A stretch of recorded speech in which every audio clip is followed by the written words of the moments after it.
Hey, what's going on, everybody? My name is Corey Loblaw, and I am the Ceremonial Witch, and this is another episode of Ceremonial Witchcraft. However, today's episode isn't going to be an episode. Well, I'm going to have an episode today, and it's going to be mostly me talking, and that's the one I'm working on as I put this on. Now, last night, I was going through my saved videos or liked videos on YouTube, and I found a video that was named the Peladian video that triggered my Kundalini awakening. I remember seeing that almost 3 years ago now, and I watched it, and I was in awe, and it very much helped me. And I come to find out later that this book was, it even says it right at the end of the video, but once it was done, I never actually watched that part, but it says it's a book from Barbra. I want to get her name right. I wrote it, Macinciak, who, is a channeler or psychic medium, one of those two, and talks to the Peladians. Now, when it comes to the Peladians, I believe in the Peladian star system. I believe in the Peladians being an alien race. I believe in the fact that ETs probably exist, not the way you see on YouTube as reptilians and all these different crazy stories. I don't really believe in it that way, but I do believe in if there was any kind of advanced beings that helped us in the past or speak to us or speak through intuition, it would be these beings, and these beings would be beings that you can't see unless you're on the same dimension / vibration / frequency / currency / energy. Basically, if your energy is not the same as them, then you can't see them. And we're in the third dimension. People like to say I'm in the fourth dimension, I'm in the fifth dimension, but we're all in the third. Maybe you can see third, fourth, and fifth dimension beings. Very likely, so that means you might be on a different frequency. You might have some type of light body. You might be lighter than other people. You might be able to see and hear those things. Which, if you have a good intuition, then technically you can hear those beings. Therefore, your placements in your chart, or there's something with your vibration that's different that allows you to be able to do that. So, I'm not gonna diss or eat a chocolate bar. Halloween candy, I love it. I'm not here to diss anybody. Let's say that's not true, because how the fuck do I know? I can't tell you if that's true or not true. Just like when it comes to this, I can't tell you if this is accurate or not accurate. But the information, one part I love is she says straight out, your mind controls what you do, your mind, what you think about happens to you, basically. Which is kind of the whole point of all my shit. Is if you want to change your life, focus on what you want to happen, bring that into reality with emotion, visualization, shit like that. That's the bare basics of magic. So she says that among other things that are very important. The whole space battle and creator gods that are good and some are bad. That may be true. It's very similar to some of the Bible stories that she's talking about, just in a more galactic Star Wars kind of way. But basically the same concept. I truly believe that Elohim means the seven. You look in the dictionary now, Elohim doesn't mean the seven anymore. Well, maybe it never did, I don't know. But Elohim meaning the seven, anyways, to me. It says plural gods, but now they changed it to just being the one almighty God sometimes. And depending on the dictionary you look in, but plural gods, I believe it's the seven.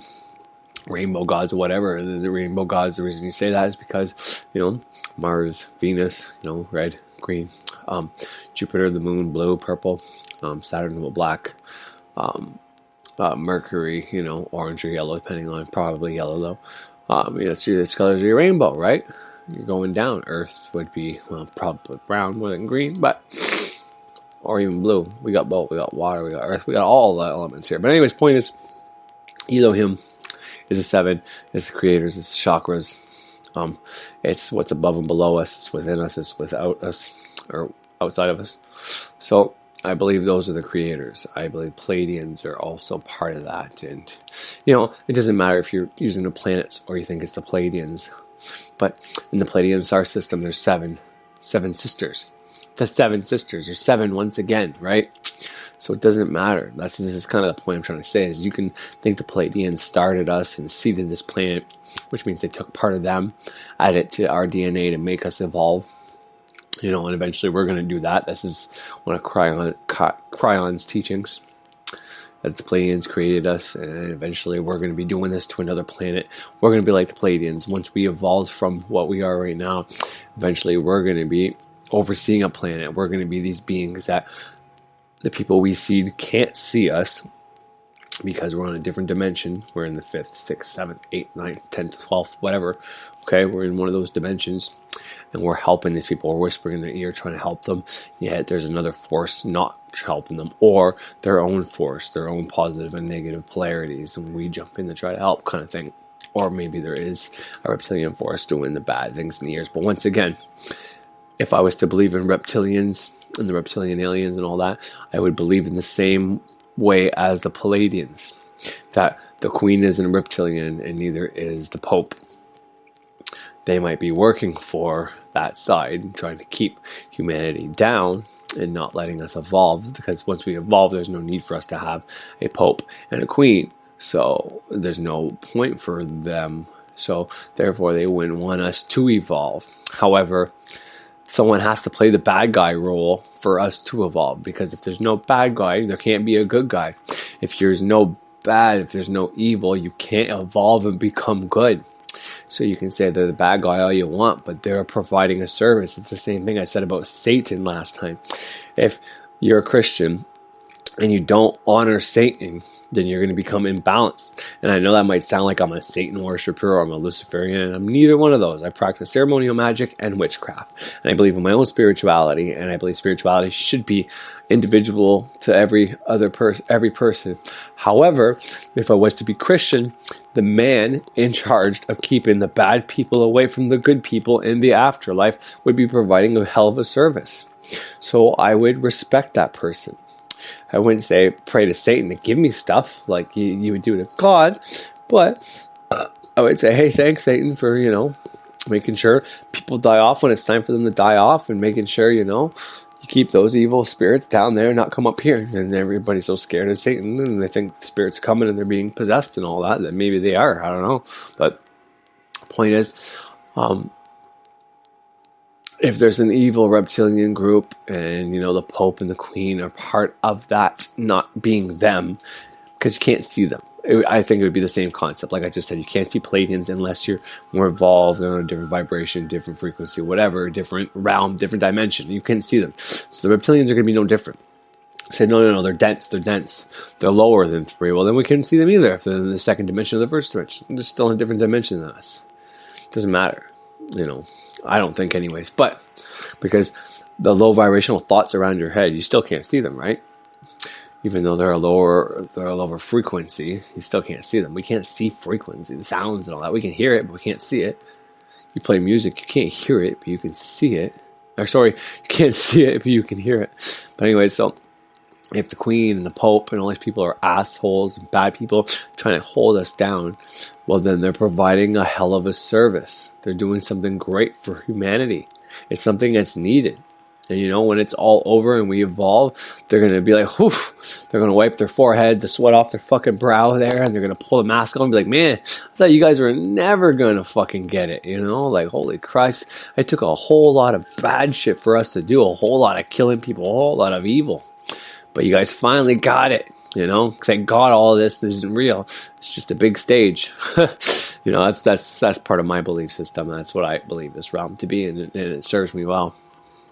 Because when I see the most evil things happening, I can think of, well, that's just there to make us try to evolve. And as bad as it is, sometimes it brings tears in my eyes and it makes me very sad and uncomfortable. Like thinking about 9/11 and innocent people dying for no reason. I think it's all for the greater good somehow, and that there's a reason for all this crap. So if you think I'm a Satan worshiper, or Luciferian, or whatever, then whatever. I don't give a shit. Turn off the podcast. Don't listen to me anymore.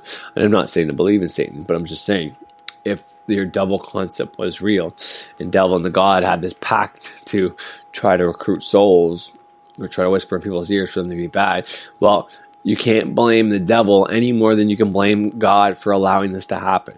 If God is saying this is the game, you either pick good or you pick bad, well, stop condemning the devil for all the bad people choosing the devil. Blame your almighty powerful God who created the devil and who allows the devil to do this continuously. Blame your creator God who hasn't been able to stop these things from happening. That's what I would say to that. But anyways, I'm going to put on an episode later, and it's going to be about planetary magic. It's going to give you tips and tricks on different little things, ways of thinking, and how to use, the moon, how to use different planets to counterbalance. I've talked a lot about positive and negative polarity and how to push and pull things, push bad things away from you and pull good things to you. Because people think of the negative polarity of the moon, and they think of, okay, purge, pull something out of your body, and you're absolutely right. Totally can do that. But I'm here to tell you that there's a way to use the negative part of the moon that I think we're in right now. I don't know, maybe we're waxing right now. Anyways, but there's a part whenever the moon is waning, you can pull money to you. And I know how to do it. And I'm going to talk about shit like that. I'll give you some examples. And I'm not going to flat out say, this is how you do it. Well, actually, I probably will. But if I don't, there's going to be things, talking about Jupiter. Jupiter's a big hint when it comes to that. Think about Jupiter, negative polarity, right? Water, but he's male. So what does Jupiter do? He expands things. So anyways, there's a little tip and trick. But anyways, so if you're using Jupiter whenever the moon is waxing, then it may not work right? But anyways, that's what's my episode I'm going to be working on. Power off. Whenever I'm playing this one, I'm going to be recording this. So I'm still here live if anybody wants to say anything or whatever, but no one ever does because no one listens to my shit live all that much. No one listens to my shit all that much at all. Actually, no, that's not true. Actually, I have quite a few people listen. It's all after. Like I said, I just got paid there from Spreaker, and actually had a little bit more than I usually get, which is awesome. So yeah, thank you everybody once again for listening, and I'm grateful for each and every person, even if it's only 5 people listening to me, which I know it's not. It's more than that. I see the stats, but even if it was only 5 people, even if I only have 25 people, which is likely, it's somewhere between 25 and 50, but I'm grateful for every one of you 25 to 50 people here listening to my stuff. I really am, and I hope I'm able to help each and every one of you. But anyways, this video I'm about to play is from the book Bringers of the Dawn by Barbra Macinciak. She has another book called Family of Light. She's got quite a few books, and if I have the time, because I'm way behind in putting my links in my descriptions, I have so many videos I haven't done.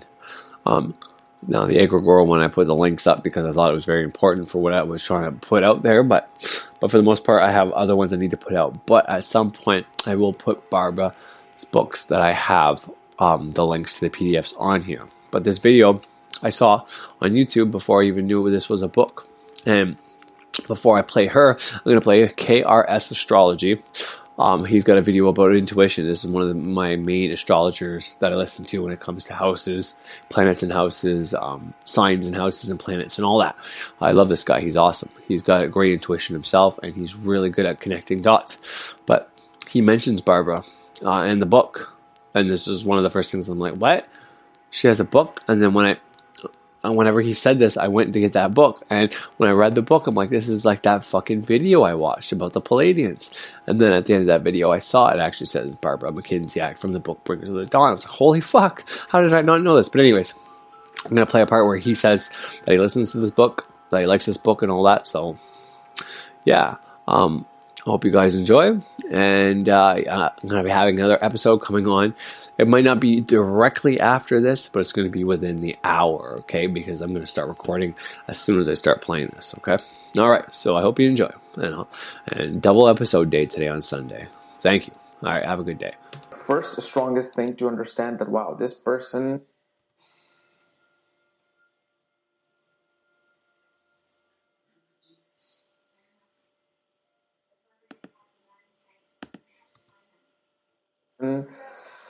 The mind is somewhere else. The mind is going into the deepest end of our universe. But in order for that mind to be affected by them seeing things, understanding things, like Long Island Medium, who has been seeing these energies and ghosts around her, and they kind of channel in and help you. Barbra Macinciak, who has literally, I would probably tell you all this. Barbra Macinciak has kind of increased my intuition. Once I read her book, Bringers of the Dawn, which my wife has read over and over again, and I just read like maybe 10 pages of it. Kind of affected me, which I will make a video later on. But these people who channel in are powerfully seen with this moksha houses. Let's restart this shit. Today, I wanted to make another unique video. And this video is on intuition. As in, how can you see in astrology that somebody has a very sharp intuitive mind? Meaning that intuition in a way where you see things happening in your dreams, in your workspace. You're suddenly sitting in and you feel like, whoa, you get a vision. And the next thing you know, that happens. Like you feel like, God, why do I feel like my mom's going to show up today? And then next thing you know, in the evening, your mom is showing up. Intuition, especially in spiritual fields, like during my consultation, in the career consultation, whenever I see somebody who should be, let's say, a pranic healer, Reiki healer, astrologer, somebody who should be a spiritual practitioner, the first thing that I always notice before I go to the conclusion of them being this is the intuition. That, wow, this person is a natural born psychic, man. This person is a natural walking psychic. And people don't realize that they are psychic. They are people who are able to help other people through their intuition. It's just that it's like Superman. Superman as a baby. Superman doesn't realize how powerful he is unless somebody makes him realize that, look, you are special. You are, somebody who is able to lift buildings and fly to outer space without anything. So same thing happens. Like people have intuition and they're like, my goodness, why do I have these things? Weird things.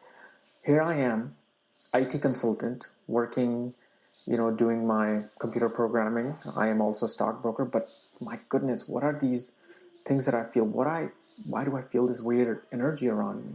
And when you discuss it with other people, they're like, you need to just take a vacation. You need to chill. You need to just, take some medicine. I think you're just going crazy. You're having too much work and you still don't realize. And the world is asleep to these things. You see, the world is asleep to these things. So that's what we're going to talk about today. The intuition and how it's so powerful and what you should do with it.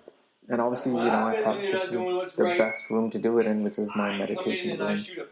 You might hear a little bit construction downstairs because they're fixing the kitchen and everything, and the whole speaker system, the in-ceiling speaker systems are being installed. So anyway, intuition. Let's talk about that.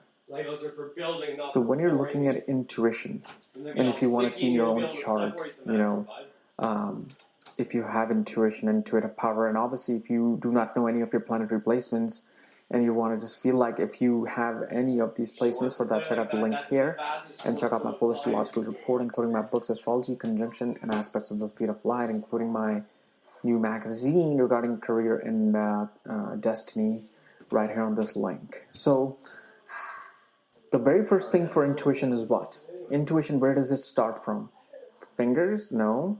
Legs? No. Shoulders? No. Chest? No. No, the intuition starts from here. The mind. It starts from the heart. Yes, I know somebody who's going to comment, oh no, it starts from the heart. Let's be logical here. It starts from the mind. Mind is what? Moon. So moon is the first thing that you want to see regarding intuition. Because if the mind does not have the proper coding, the mind is not being supported to have intuition, then it's going to be hard for you to have intuition. However, intuition will always come and go for everybody in this world. You know why? Due to transits.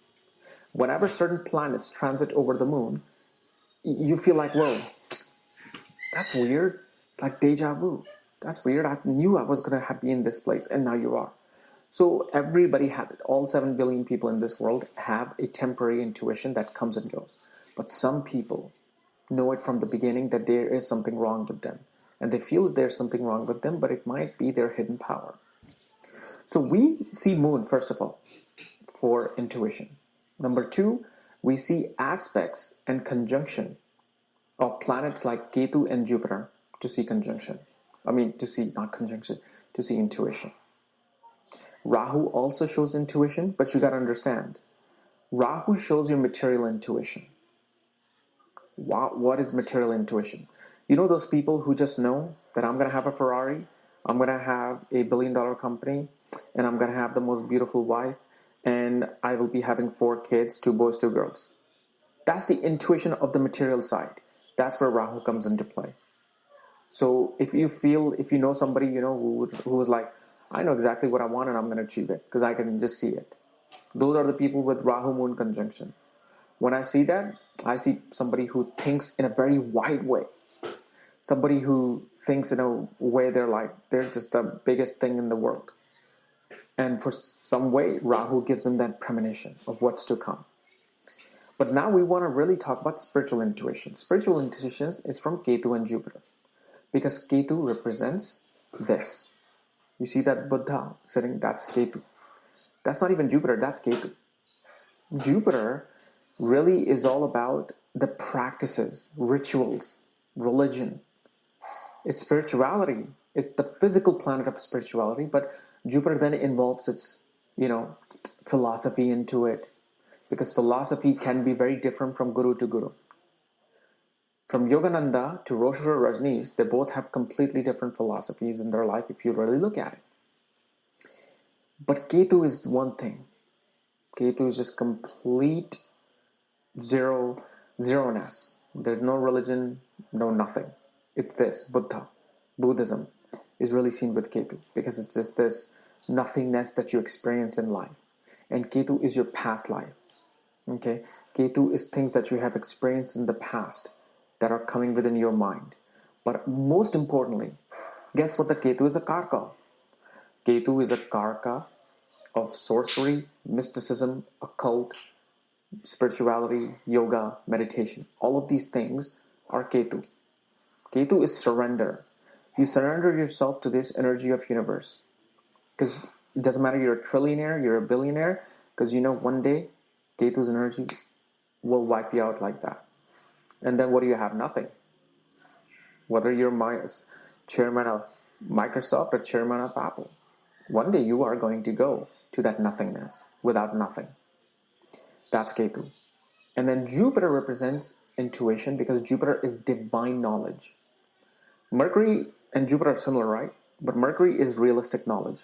It's your ability to manage money, manage things, is to make quick decisions. Oh, yeah. Let's invest in this stock. Let's not invest in this stock. Let's market this product. Let's not market that product. That's not what Jupiter. And Jupiter is the most divine, positive planet regarding spirituality and religion. So Jupiter is giving that task too, to give you intuition. And what Jupiter is expansion. So when Jupiter is affecting your mind, it's the expansion of your horizon. Meaning now just from having this much sense in your mind, your senses are now widened out. Okay? Rahu explodes that to unbelievable heights, where Rahu will just take you into that crazy land sometimes. So how is it that these two planets are seen with intuition strongly? I'm going to talk about the strongest positions first. Okay. The strongest position for intuition is, first of all, the moksha houses. 12th house, 4th house, 8th house. Anytime moon is placed in these houses, that's the first strongest thing to understand that, wow, this person, the mind is somewhere else. The mind is going into the deepest end of our universe. But in order for that mind to be affected by them seeing things, understanding things, like Long Island Medium, who has been seeing these energies and ghosts around her, and they kind of channel in and help you. Barbra Macinciak, who has literally, I would probably tell you all this. Barbra Macinciak has kind of increased my intuition. Once I read her book, Bringers of the Dawn, which my wife has read over and over again, and I just read like maybe 10 pages of it, kind of affected me, which I will make a video later on. But these people who channel in are powerfully seen with this moksha houses. But then you want to see if moon is receiving the conjunction or aspect of Ketu and Jupiter. So let's say if Jupiter or Ketu and Moon are conjunct in the 8th house, and they're within 10 degrees, not like 20 degrees or 25 degrees, then it just becomes a very light intuition. I'm talking about serious intuition. Serious intuition is seen within 10 degrees of being conjunct to Ketu. And especially if Ketu holds the lowest degrees, then Ketu, you're on the throne of Ketu then, right? My conjunction videos, you're on the throne of Ketu, and Ketu is suddenly giving you these occult premonitions. And only in the occult places, only in mystical, tantric places do people use intuition. They need intuition. You can't do anything with intuition, or not as strongly. Even in astrology, Ken Rao said intuition is very strong. You have to have that intuitive power, so meditation becomes very important here for people. A lot of people come and ask me, can you see if this person is, was sexually abused or this and that? Sometimes I don't see it, man. Sometimes, because look, whenever you guys ask me these weird questions, can you see when this person was robbed, what this happened? No, you have to first of all do studies of 100 people to really see the combination. I've now been curious about these things for me to really dive into them. I've done research on mental illness, I've done research on careers, all of these things. But sure, in the future I'll do it, but these things require intuition as well. Because as soon as you see that Venus conjunct Mars in the 8th house, some image should come within you. You're like, oof. And that's when you can say something regarding, hey, did something happen to you during this Mahanantra Dasha? That's how intuition works. Okay. So Ketu aspects the 5th and 9th from itself. So let's say if Moon is in the 8th house and Ketu is in the 4th house. Ketu aspects Moon in the 8th house. So Ketu again infuses his qualities upon the Moon. He looks at Moon and he says, I am looking at you. It's like throwing a lightning at the Moon. But when Ketu is sitting with Moon in the same house, it's like you being right next to Buddha. Like, man, you're going to see things that can drive you crazy. This is what a lot of people feel like. Man, I feel like I'm schizophrenic, I'm crazy, I'm seeing things, I feel these energies around me. But the thing is, this is something that needs you to tap into with the proper guidance of a guru, perhaps. You got to go to a guru who probably will do Kriya Yoga, will do all sorts of yogas to enhance the chakras that will really make you understand what is happening to you. And so that is very important, is to understand how you increase these things. These things will, even if I say you have very strong intuition, this is something you're going to have to work on. Because I've made you realize you're Superman, okay? But you're going to have to walk. You're going to have to run like a bullet. You're going to have to jump 5 feet, 10 feet, 12 feet to really understand what your strength is. That's not something I will do. You're going to have to physically do these things. You're going to have to understand these things about you. Go to proper training. Go to proper meditation classes and increase these things.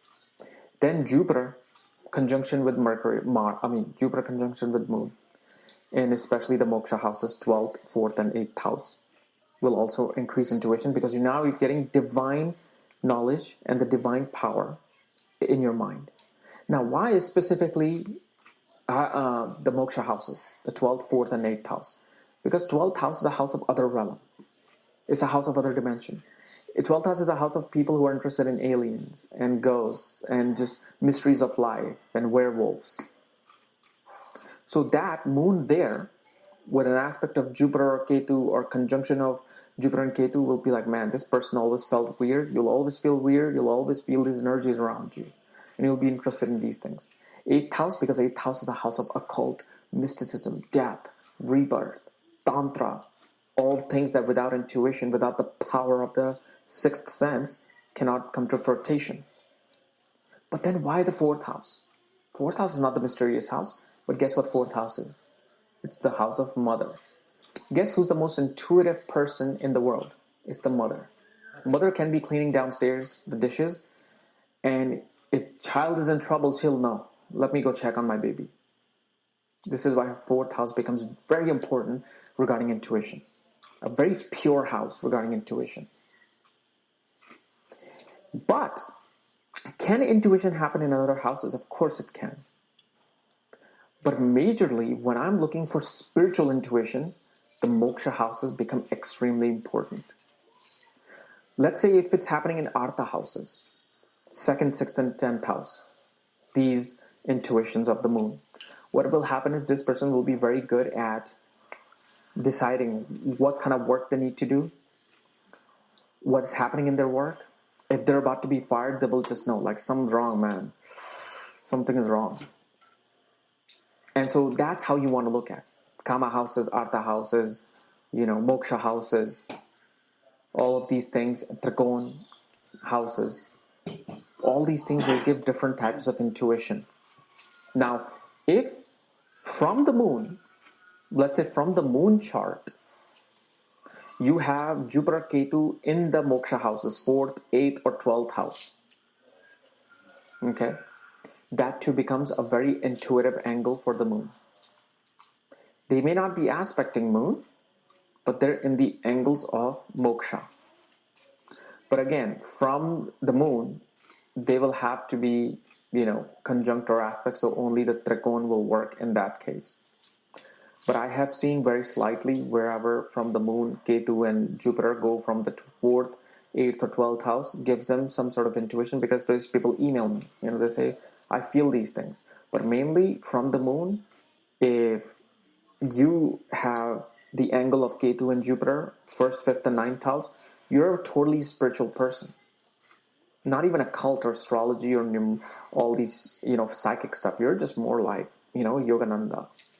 Somebody like, I don't even know all these spiritual say. Just somebody who's just divinely in tune. Somebody who just knows how to connect with the divine for their own personal purposes. But if you really want to dive into things like astrology, numerology, psychic, tarot, palm reading, becoming a pranic healer, Reiki healer, Ayurvedic healer, it's not just, other planetary alignments that will help you, but intuition, the moon will definitely help you. Now, especially regarding the nakshatras, certain signs and nakshatras become even more powerful. All the water signs, Cancer, Scorpio, Pisces, very intuitive signs for the mind. Then you have these nakshatra, Ashwani, Mula, and Purva Bhadrapada nakshatra and Revati nakshatra for intuition as well. Because these are all connected to the sixth sense sources. And also, you will also notice nakshatra of Sastabhisha, nakshatra of Rahu, which is really the nakshatra of 1,000 physicians to the gods and medicine mans and healers, like Ashwani. So psychics and healers need to have intuition.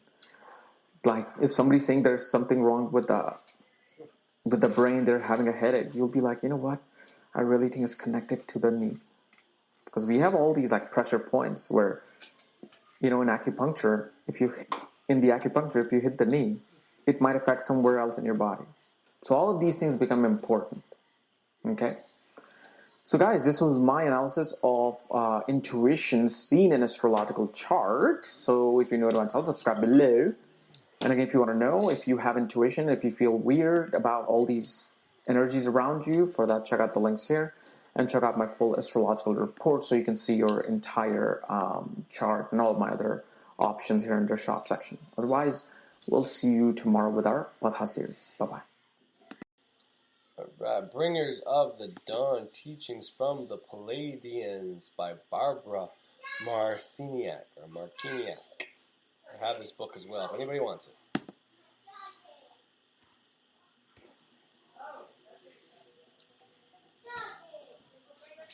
Thank you. Perfect. Good job, baby. Glad you didn't take a sip. We are here. We are the Pleiadians, a collective of energy from the Pleiades. We have a long history. Our ancestors came from another universe that had achieved completion, a universe. You are simply working on a planet coming to completion, and we are here to help you with that task. This completion or transformation has been heralded by many for eons. It is an important time. What happens on Earth now will affect the entire universe. Our ancestors were some of the original planners of Earth, orchestrators who seeded worlds and civilizations with creativity and love. Because of their qualifications, they like to orchestrate worlds just as conductors love to conduct. Our ancestors are also your ancestors, and we like to call you our ancient family, as indeed you are. Our ancestors gave their DNA to the original planners, and this DNA became part of the DNA of the human species. A transition is about to occur, a dimensional shift that will lessen the density of the third dimension so that you will move into higher dimensions in which the body does not have such a solid state. You have come here because you wish to master the evolutionary process and be able to live with it. This is going to be very exciting because it means that you are going to function in many realities. There are multitudes of cultures and societies that exist throughout the vastness of space, and these societies and cultures have been on and off this planet from the very beginning. It is not just that we, the Pleiadians, have come to assist. We are only one grouping from one star system. There are many who have journeyed here for many reasons. The majority of the extraterrestrials are here for your upliftment, though there are also those who are here for other reasons. You are magnificent beings, members of the family of light, and you come to Earth at this time on assignment to create a shift, to make a change, to assist in the transition. Love is the key. Love is what makes up the universe. The present technology on Earth will only develop to a certain extent because mankind does not yet understand that love is necessary. Energy can take all forms of creativity, but when one is dealing with greed or hatred or any emotion that is not working towards light, one is only allowed to go so far. There is only so much information that is available to that sort of vibration. Love is the basic building block, so when one has love, all possibilities exist. Bringing back the concepts of light, which are information, and love, which is creativity, is the plan.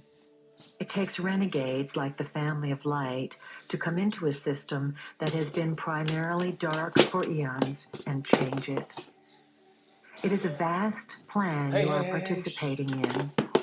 All of you jumped at the chance to be here in such a challenging place at such a challenging time. You were certain you could do it. Also, you were told before you came here that there would be much assistance and that at different junctures of your development, different entities would present themselves upon the planet in different capacities to trigger you, fire you up, and remind you, not to do it for you. We are one of those triggers, a catalyst. When you hear the name Pleiadians, you feel a connection because we are assisting you in bringing your own information, your own knowing forward. We, the group that speaks to you, are intending to fill our own resume with some interesting experiences. When we first began speaking in 1988, our collective consisted of 50 to 75 entities, some physical, some non-physical, all Pleiadian. Our numbers have been growing, and our collective now consists of well over 100 entities from many different systems. We can now be called Pleiadians Plus. There are those in our reality who do not believe that we can accomplish what we have set out to do with you. They feel that we are taking too many chances and too many risks, yet they are sitting on the edges of their seats to see what will happen. We are here to assist, to teach, and to evolve as we go through this process together. We give our version of things only to bring you into higher consciousness.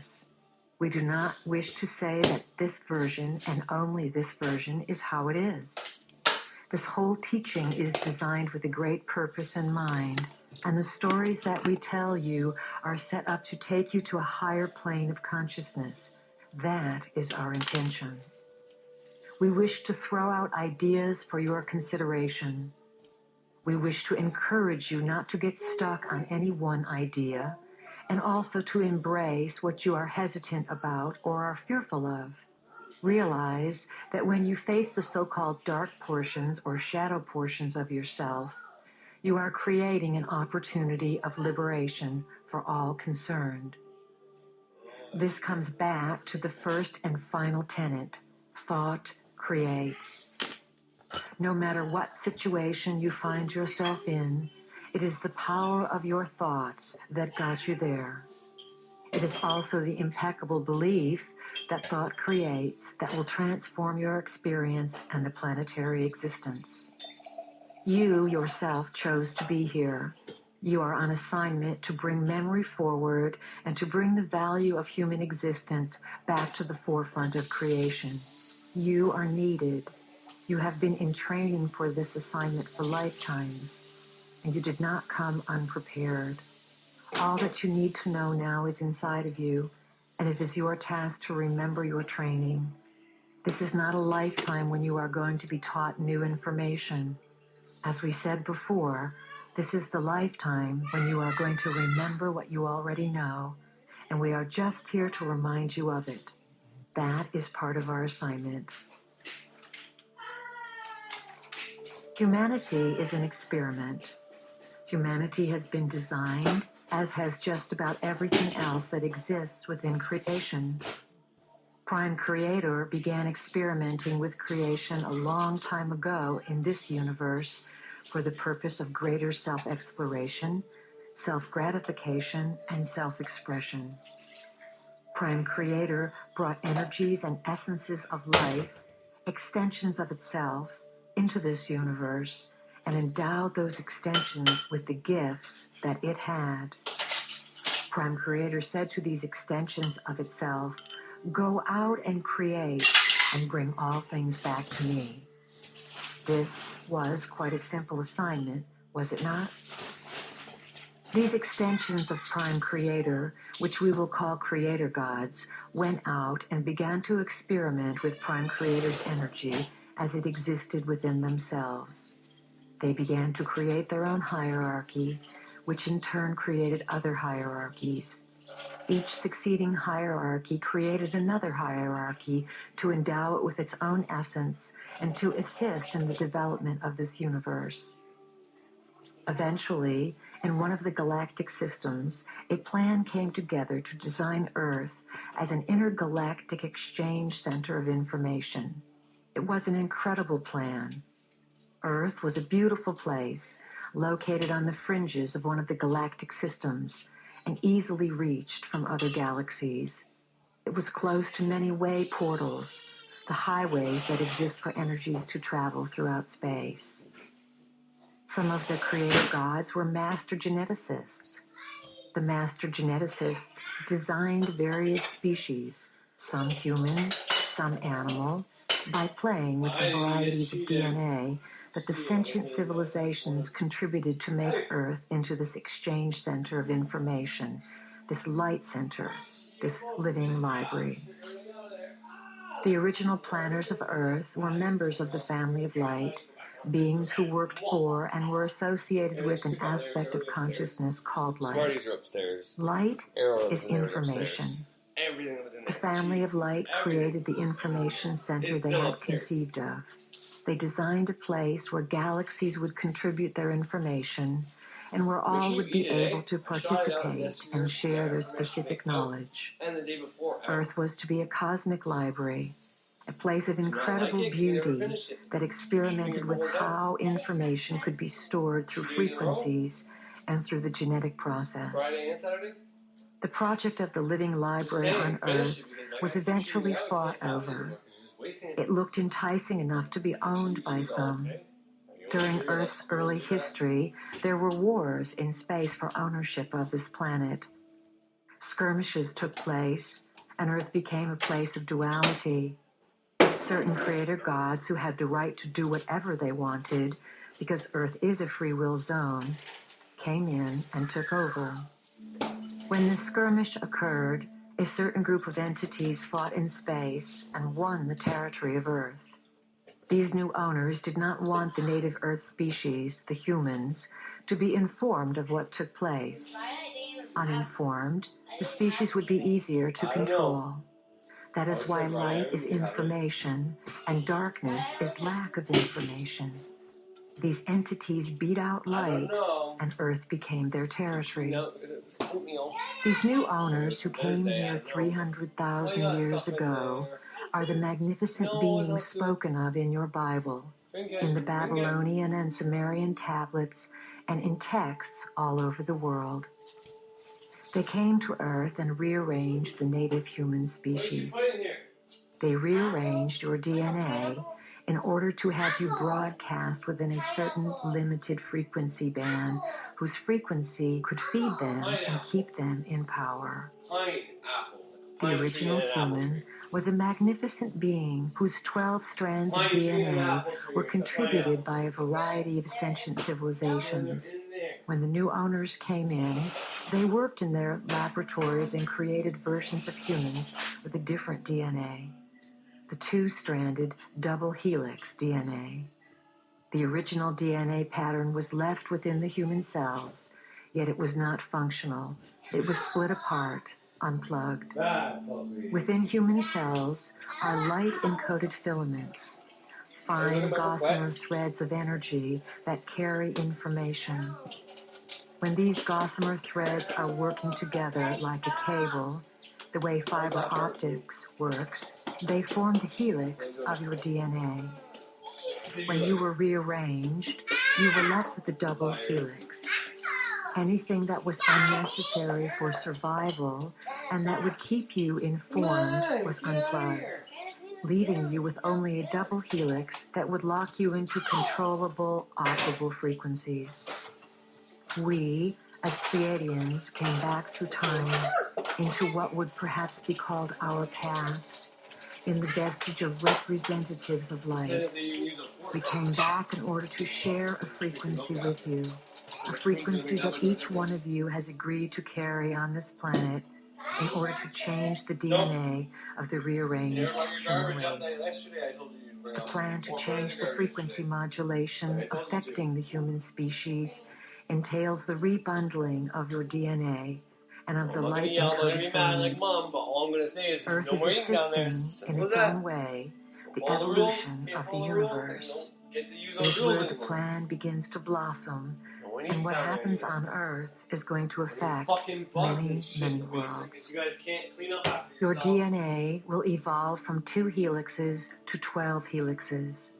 These 12 helixes correspond to energy centers or chakras inside and outside of your body. This process is an incredible evolutionary leap for one to be involved in, and it is going to take place on an accelerated path for the next 20 years. There are those who have already received a realignment of the 12 strands of DNA, the 12 helixes.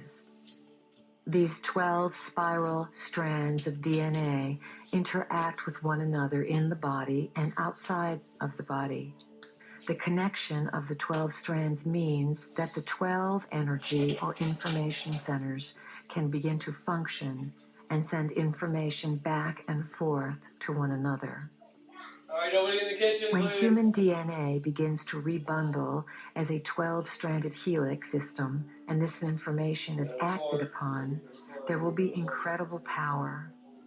Individuals, simply by coming together and jointly intending what they want, jointly becoming a telepathic receptacle for energies from all over the cosmos, will change the face of the universe. There will be a merging of identities, a merging of cultures, an infusion of many new world orders, and there will be much chaos and confusion. As members of the family of light, you can simply observe this, knowing that chaos and confusion must come to break down the system so that it can be rebuilt with light. As members of the family of light, you can understand that there is an evolutionary process taking place, and that those who can handle the changing frequencies by all means will evolve. There are many misconceptions about the idea of godhood. The universes are full of intelligent beings who have, over time, evolved and developed all sorts of capabilities and functions to serve their needs to express themselves creatively. The importance behind existence and consciousness is creativity, and creativity takes many forms. Eons ago, Earth was but a thought in the mind of great beings who had set before themselves the task of creating new forms of existence. Many of these beings affected the creation of this universe, and you have termed them God. In actuality, they were extraterrestrial, light-bearing energies far removed from Prime Creator. We rarely use the term God with a big G. If we were to use that term, we would be referring to the entity we know as Prime Creator. Prime Creator, in its own personal implosion through love, endowed all things with consciousness. All things are Prime Creator on Prime Creator's journey. The evolution of consciousness and the ability to house information is what allows one to come into the proximity of Prime Creator. Many people on Earth have felt that they have merged with God. They may have merged with a portion of Prime Creator that best suited their vibration at the time. The total vibration of Prime Creator would destroy the physical vehicle in an instant because it cannot house that much information. Those that represent God to you are but a minute portion of Prime Creator. The Creator gods who have been ruling this planet have the ability to become physical, though mostly they exist in other dimensions. They keep Earth in a certain vibrational frequency while they create emotional trauma to nourish themselves. There are some beings who honor life before everything else, and there are also beings who do not honor life and do not understand their connection to it. The Creator gods are space beings who have their own home in space. They are also evolving. Before the takeover, about 300,000 years ago, many of the original team worked here to bring information and create this vast information center that was to be used to connect many galactic systems. Then there was a great war among the Creator gods, and the space beings, whose stories are in the ancient manuscripts of this planet, won the fight. They came here because they wanted this place for many of their own reasons. In Prime Creator's universe here, all things are allowed. Because all things are allowed, many lessons are learned. Who are these beings who came in and rent asunder the original plans for Earth? Who are these space beings we sometimes refer to as the dark T-shirts? These space beings are part human and part reptilian. We call them the Lizzies because we like to make things a little less emotional and a little humorous so that you don't take them so seriously and get so upset. We are not here to frighten you. We are here to inform you. Some Creator gods created life just to have it take care of them or meet their needs. They have fed off your emotions. One of the big secrets that has been kept from you as a species is the richness and wealth that accompanies emotion. You have been steered away from exploring emotion because through emotion you can figure things out. Your emotions connect you with the spiritual body. The spiritual body, of course, is non-physical, existing on the multidimensional sphere. Within the Lizzie population, there are those who are benevolent and those who are malevolent. Why are we telling you all this? Why do you need to know it? You need to know it because the Lizzie reality is re-entering and merging with your dimension. You must make peace with them and merge with them to create an implosion of the collection of your soul. In this way, you can come back to Prime Creator. There have been many other creator gods, only some of which have had human form. Presently, your greatest state of unrest or discomfort comes from beings of a reptilian type of existence because they seem the most foreign to you. It has been our intention to expand your ideas of who your gods are because those gods will be returning to Earth. That is why the planet is going through such great turmoil. As you learn to hold the frequencies coming from the creative cosmic rays, you will be prepared to meet these gods. You must understand how to discern the extraterrestrial energies. This is a free will universe, so all forms of life are allowed here. If an energy attempts to frighten you, manipulate you, or control you, it is not an energy that would be in your highest interest to work with. You have a choice of who you work with. You are living in a most important time when energy is coming alive. The gods are here. You are these gods. As you awaken to your history, you will begin to open your ancient eyes. These are the eyes of Horus, which see not through the eyes of a human being, but from the point of view of a god. They see the connectedness and purpose of all things, for the ancient eyes are able to see into many realities and to connect the whole picture, the whole history. When you open the ancient eyes within yourself, you will not only be able to connect with your own whole personal history, you will be able to connect with the planetary history, the galactic history, and the universal history. Then, indeed, you will find out who your gods are. Once upon a time, there were beings who wanted to create something. In order to do this, they needed to go in and very subtly change a part of creation. These beings worked for, were associated with, and carefully guarded an aspect of consciousness called light. At different times, these guardians of light met and worked together and crossed paths in the different realms of reality. They planned, they shared blueprints, and they designed a time when their plan would go into effect. Oh, you mean the sucker? Yeah. These beings had a plan to prepare for the time when that light would fit. These beings are you, and that time is now. The time has been carefully orchestrated, and each of you knows in the deepest portions of your being that you have come here for a purpose. The purpose, of course, is for each individual to become sovereign and for the planet to unite. Not everyone is going to make the shift. Everyone is not in the vibration that wants to work in harmony at this time.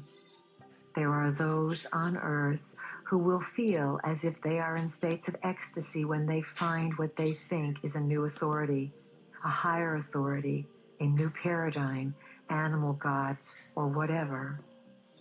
So the family of light, as it has infiltrated and penetrated this planet, is going to create its own planetary sphere, its own Earth. Over the next number of years, those who come from the skies may not be members of the family of light. They will be the mirror of those upon the planet.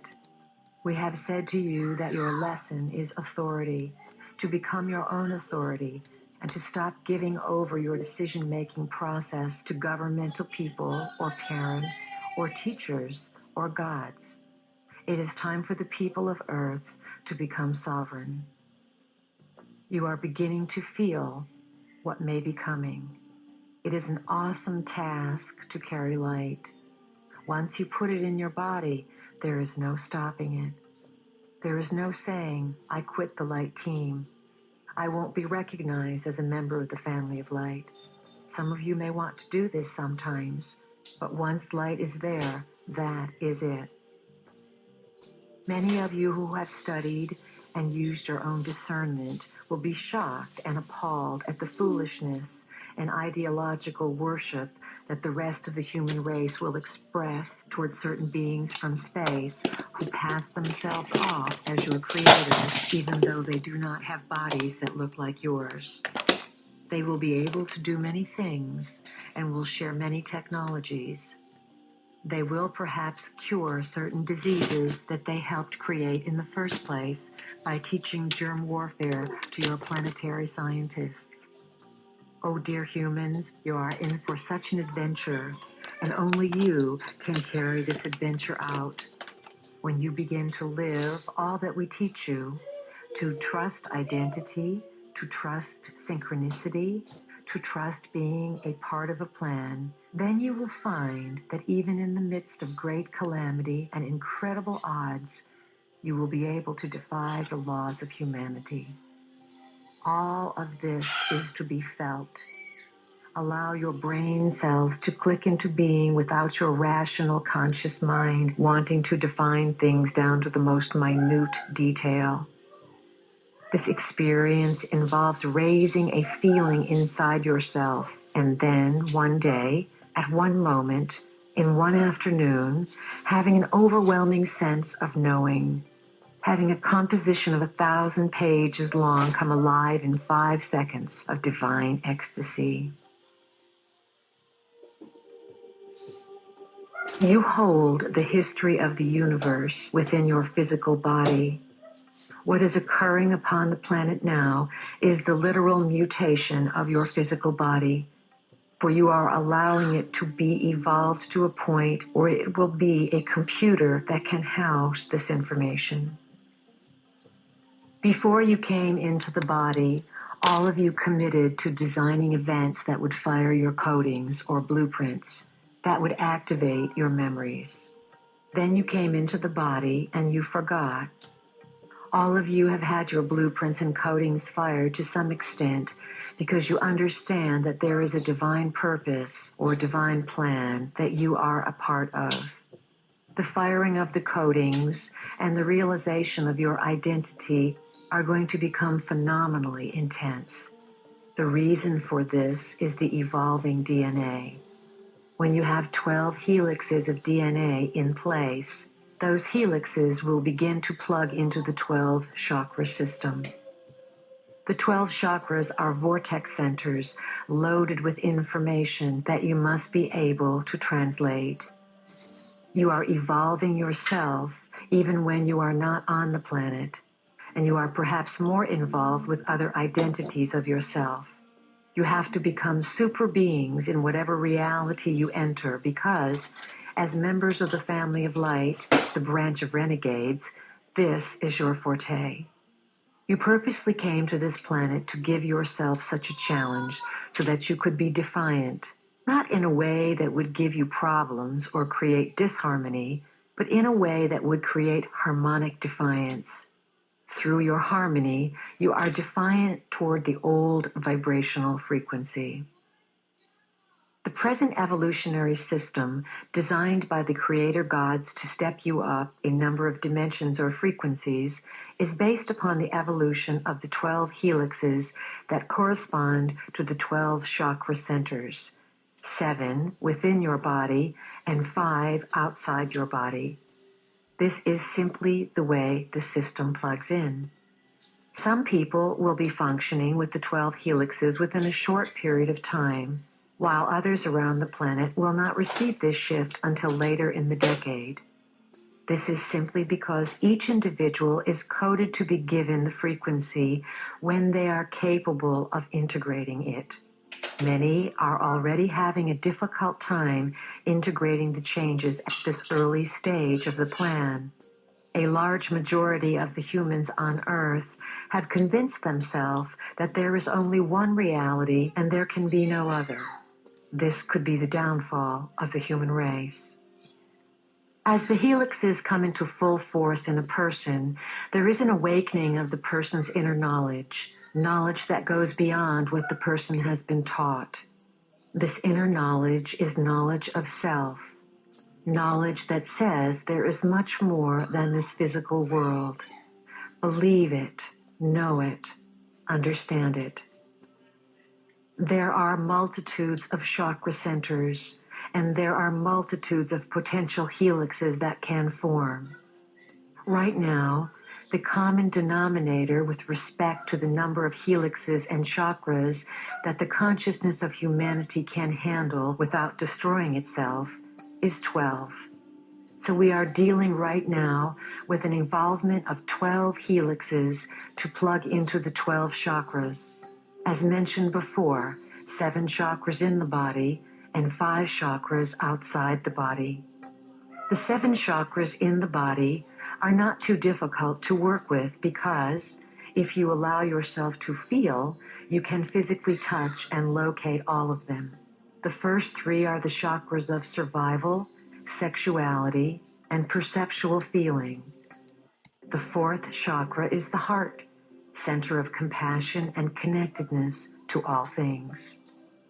The 5th is the throat chakra, which relates to speaking. The 6th is the 3rd eye, the vision. The 7th is the crown chakra, which opens to the knowing that one's identity goes beyond the physical form. When you get to the 5 outside of the body, you must begin to find new ways to figure out what is going on with something that you don't even know for sure is real. The 8th chakra is within your realm of activity. It hovers 12 inches or more above your head. Most people keep the 8th chakra center close to their physical body. The 9th chakra is close as well, within a few feet of the body. Once 9 helixes are formed, this chakra will move out into the atmosphere of Earth to become more of an Earth chakra connecting into the grid work. It is a link. The 10th, 11th, and 12th chakras are much further out. The 10th chakra, once it is in line and plugged in, will be in your solar system.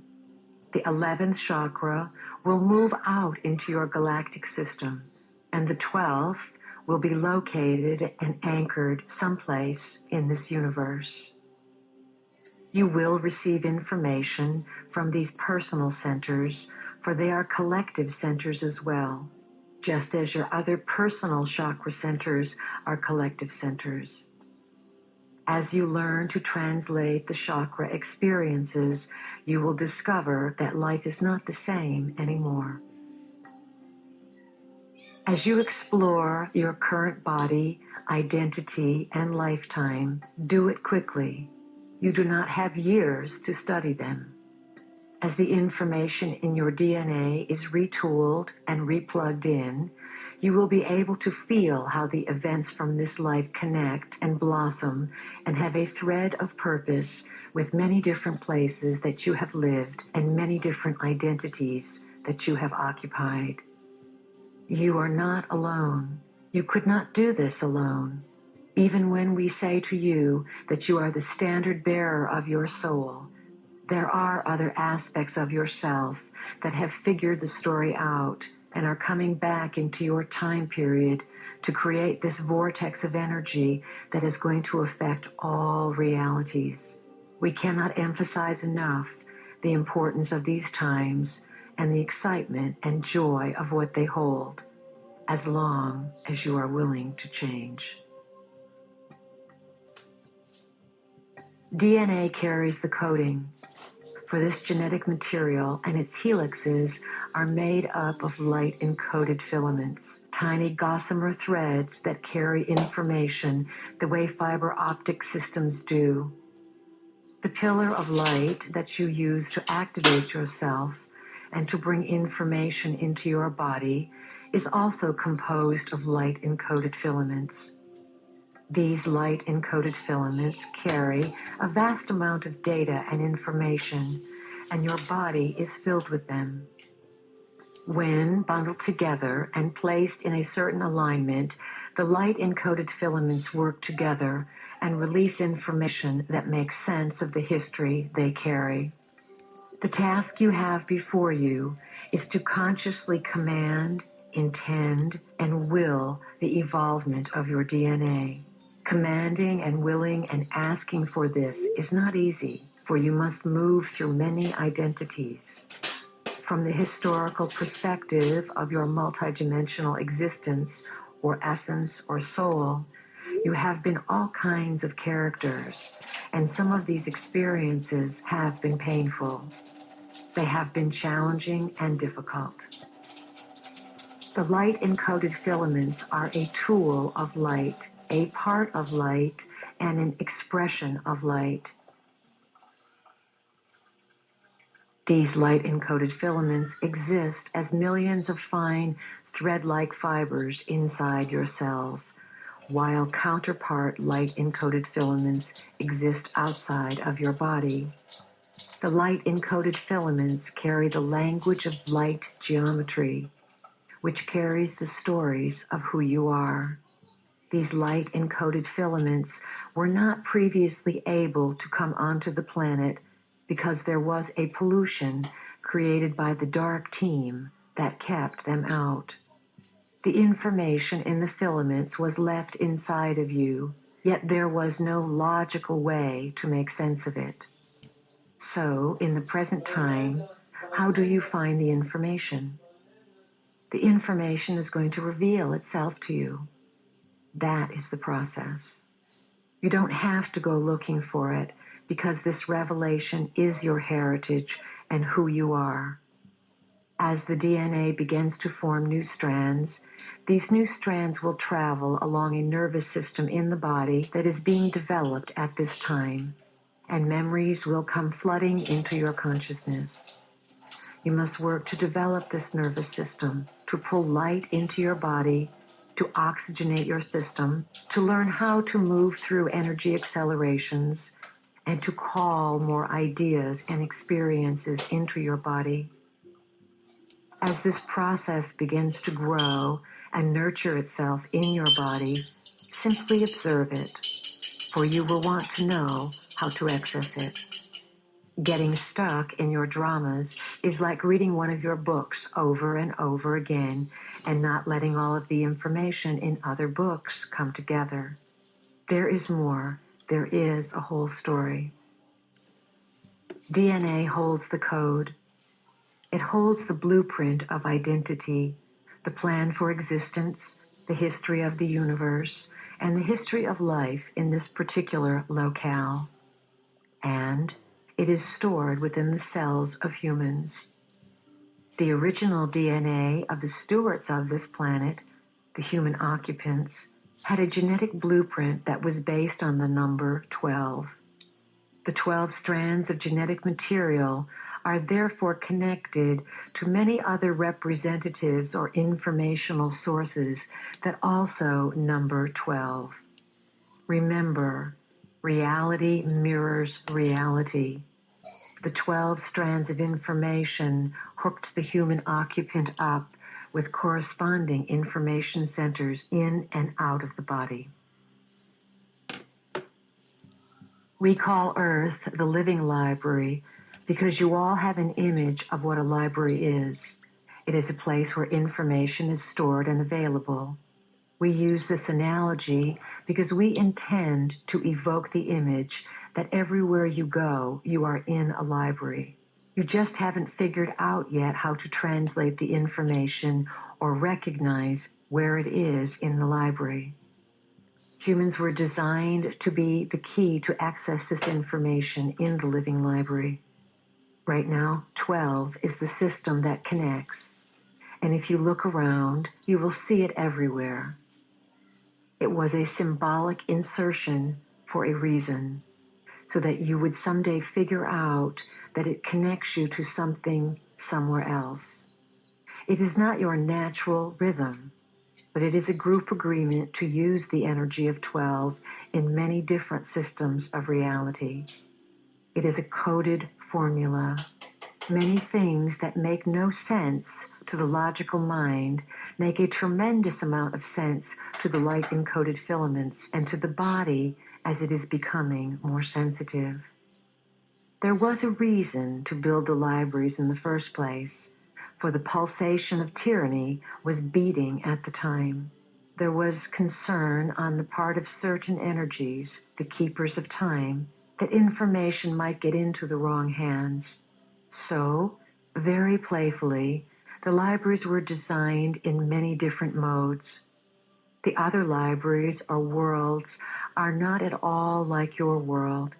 The task for the keepers of time was to engineer a project through which consciousness could evolve, have information, and be utilized to access information. Originally, the role of the human occupant as the way shower to the library was one of great honor. Without the human occupant, one could not access the library, and the more tuned in the human occupant was, the more one could access the library. The human occupant had a certain pride in being loose enough and connected enough to find the data in all things. You are going to discover someday that sex is part of the process. When you own your own sexuality, you will see the opportunities you have to express it, and you will decide whether you want to express it in those ways or not. Sexuality has been used to spark the library card. There is something very dangerous in this, however, because it has been misused. That is why it is very important to own your sexuality and be very certain whom you share it with. We don't want any of you to be in a position to be bought or enticed. You are advised to look and see if you experience others as being honest and having integrity, or whether they are flattering you. You are becoming stewards for power. You benefit by participating in the event of life. By simply being in physicality, you are endowed with experiences and characteristics that you cannot gather anywhere else. To be part of physicality on Earth at this particular time and during the last 200,000 to 300,000 years is a very potent event indeed, because it means that you have come into a place where darkness has been reigning. The nature of existence on Earth has been a struggle between light and darkness for many eons. Some would call it a struggle between good and bad, or upliftment and evil. We will simply say that it is an event and place where certain laws and rules exist, and that Earth is certainly not the only place in existence that deals with these kinds of challenges. You are in the decade that we have labeled the unnamed decade, the 1990s. It is during this time that all the great events are going to begin to occur upon Earth. Many events have already been occurring, but they have been sequestered away in little compartmentalizations of officialdom. Those of you who are ancient, who are the Master's awakening, as you awaken, we want you to be able to see out of the ancient eyes and to awaken something that you know, something that you remember, something that is deep inside. You are going to need to trust yourself and rely upon yourself. You need to be able to see, to understand what you are seeing, and to translate the grander vision for others. It is up to you, and only you, to undo the locks and allow yourselves to go forward. We have spoken about your beliefs and the importance of thought. We emphasize over and over again that you are a result of thought, that thought is, and that this is the essence of understanding, manipulating, and working within your world.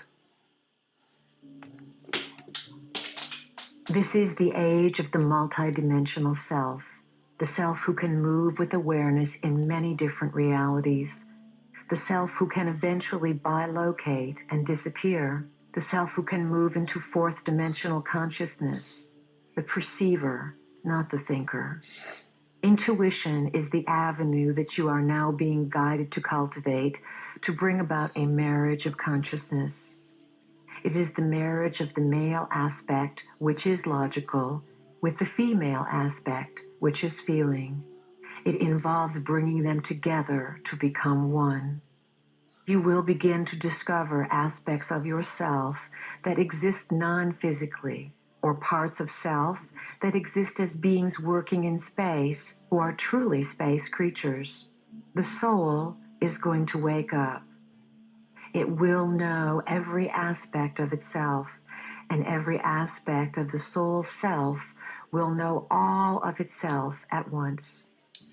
Have you ever thought that there are portions of yourself that are in the dark that don't know how to find the light except through you? They want the light as well. They want solutions and answers. What you may feel is not necessarily the intent of the dark force, but the emotional makeup of the dark force, the fear that vibrates out of lack of information. Portions of yourself that are uninformed are going to come to you to be informed. How do you inform them? You shed light, you share light, you say, I intend for all of my other selves to come along on this journey and for them to get light as well. A characteristic that members of the family of light have in common with one another is their participation in many versions of sentient or composite reality. Many of the forms that you have chosen to incarnate with would look very foreign and be very frightening to you. Yet this is how you have evolved your soul. You do not incarnate in only one species. You are travelers. As members of the family of light, you know the inside scoop. You come as ambassadors to make realities merge and become more informed within themselves so that everyone involved can release fear and become uninhibited. Part of your job is to meet these other selves, to merge with them, and to feel what this is like. As you grow and come to these higher realms of recognition, you will break through what feels like cement blocks, layers of yourself that had held you down. Think of the frequency that has limited the human experiment as a radio station. The human experiment has had one radio station on for 300,000 years. Same old tunes. The human experiment was unable to turn the dial and hear a different band, so the same frequency was broadcast. This created a quarantine, a sealing off of this planet. The creative cosmic rays sent by Prime Creator and the original planners pierce through this frequency shield. They bombard Earth. However, they must have someone to receive them.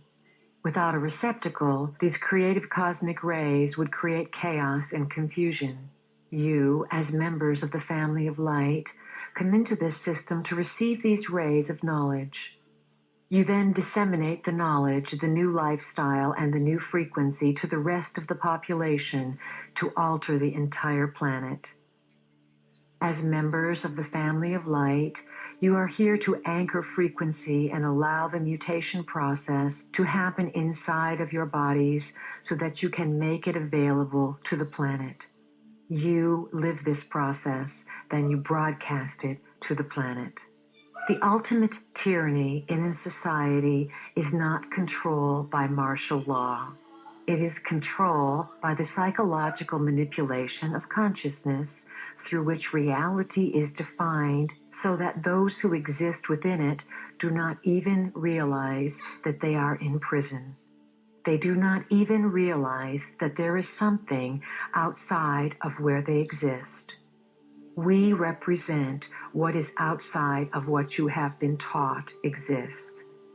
It is where you sometimes venture and where we want you to dwell. It is outside of where society has told you you can live. You have been deprived of knowledge by frequency control. Frequency control limits the number of stations you can tune into. As members of the family of light, you must anchor new frequencies through static chaos and bring them into the physical realm. As you learn about your own personal history and discover patterns of ineffectual behavior that you must break and change, the planet pulses through its own patterns of behavior. You are about to repeat history as a planet in a most dramatic way. You have come to alter and remove the frequency of limitation and to bring in the frequency of information. When you are informed, you move beyond the need to be in fear. When you feel uninformed and out of control, you do not understand the bigger picture. Each of you came to awaken something inside yourself, inside the coding of your being, the DNA, and you are responding to it. This is why you are on a search in all directions of your life. As systems busters and potential keepers of frequency, you will obviously go into the areas where your specialties are most needed. Many of the beings who have incarnated as members of the family of light came to the United States because this is the land where you can make the most progress. This also happens to be a land where denial is pervasive. You believe that you live in the land of the free and the home of the brave, yet you live in the most controlled experimental society on the planet. The tyranny that has been set up here is rather interesting because it is a tyranny without walls. As a country and a collective consciousness, the United States still has not reached an awareness that something is not right. Because everyone is so frightened of giving up the system in the United States, they are going to be forced to give it up. The system is corrupt, it does not work, it does not honor life, and it does not honor Earth. Consciousness must change. This is part of the divine plan, and this opportunity and setup are not going to be missed.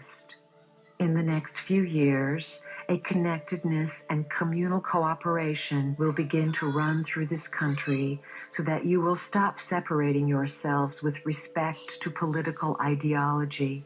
That separation was designed. Much of the political maneuvering going on, particularly in the United States, is purposely designed to separate you. Look at the New Age. Do you see how the New Age is separated? All kinds of things are said to keep you from discovering what you have in common. When people discover this, they will begin to get angry.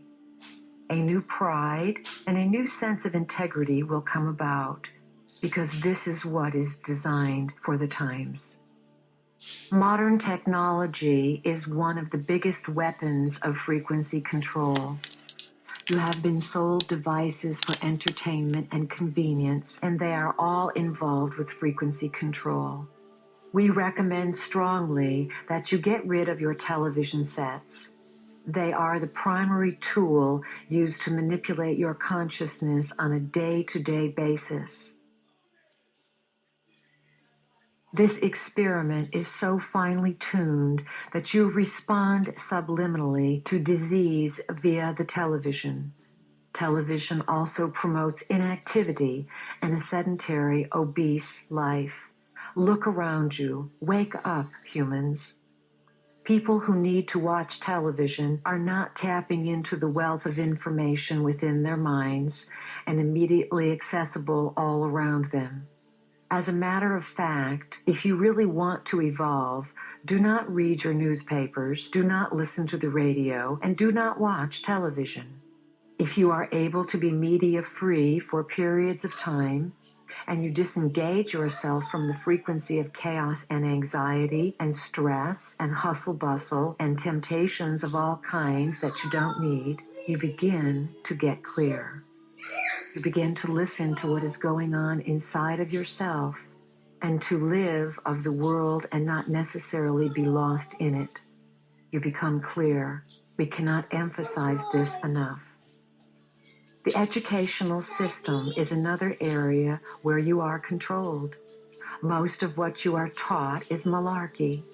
You work hard, take loans out, and pay money to learn something that is antiquated before you even set foot in the door, particularly in the realms of scientific, mathematical, psychological, and medical exploration.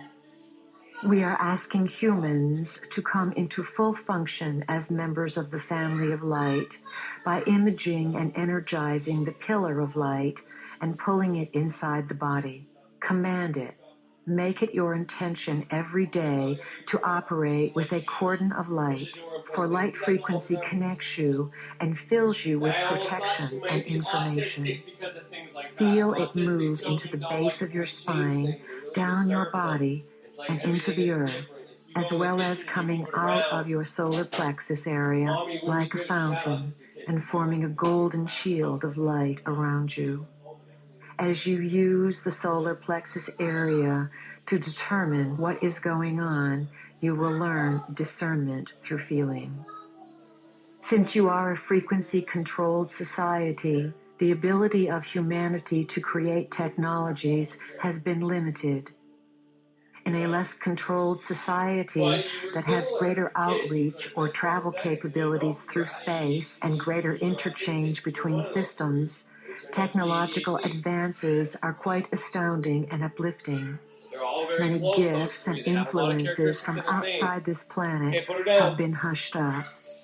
Some information has, of course, been given to the planet in many different ways, and the resulting technologies have brought about great changes in lifestyle. One of the changes in lifestyle that occurred during this century was the introduction of movies. A whole new way of influencing thought was brought to the planet by the film industry. Just as there is a movie industry on this planet, there are those in space who have a holographic industry. They make holographic inserts, dramas that look just like they are real, and insert them through portals into your reality. Since these space beings have been around for hundreds of thousands of years, and humanity's frequencies have been controlled, it is quite easy to hoodwink human beings. Holographic inserts have energy fields and can be dowsed. Dowsing rods move differently in them because their energy fields are diverse and vibrate at an incredible rate. You can walk into them and participate in them. People may be part of them and swear they are real, but they are orchestrated events designed to influence the minds of humans. Holographic inserts are not done for information. They are done for control. They are simply an aspect of technology that exists. Humanity has been blind and hoodwinked over and over again because of the unevolved helixes that information could not plug into. The family of light has come to change all of that. You are here to carry a new frequency on the planet and hold it in your bodies so the rest of the planet can begin to vibrate at the same frequency. That frequency is going to create disruption of the structures based on two-stranded DNA on this planet. It cannot help it. It is time to evolve. Earth is ready to go through whatever is necessary for that evolution. Human beings must learn to read energies. They must learn to use more than the senses of their eyes, ears, nose, mouth, and so on to perceive reality. We have said that the eyes, ears, nose, mouth, and sense of touch are deceivers of reality. They lock reality in. Now you are going to need to rely on other forms of sensing to determine experience. One of the forms you have discounted is feeling. Feeling, your knowing, intuitive, psychic self, has been jammed by frequency control on this planet so that none of you have been able to find it. You are in charge of you, and it has been gifted and granted to you that you honor your light, your body, and your experience to the best of your ability. You, as members of the family of light, are intending to merge dimensions. Your task is to pull other dimensions into this reality, to have your nervous system handle the different molecular fluctuations, and to be able to make it okay. You are learning to What? Did you ever find it? Centers and to teach others how to do all that you can do. You are the way showers. We have encouraged many of you to move out of the logical mind because the logical mind will come into conflict with this information. In the next number of years, your understanding and vibration with the frequencies coming to you will be like turning on your own radio. You will have a direct telepathic link with motherships broadcasting to you. There will come a time when you will never even think of going to a channeling session because you will have your own link up with information. The wealth of information that will come to you will be of great reassurance. It will be broadcast to fill you in on what is happening. As you become more trusting, you will be able to manifest before you a light entity who will come physically and begin to teach you. Channeling, or the process of bringing information through another being, will become completely archaic as each of you manifests your own literal being to teach you.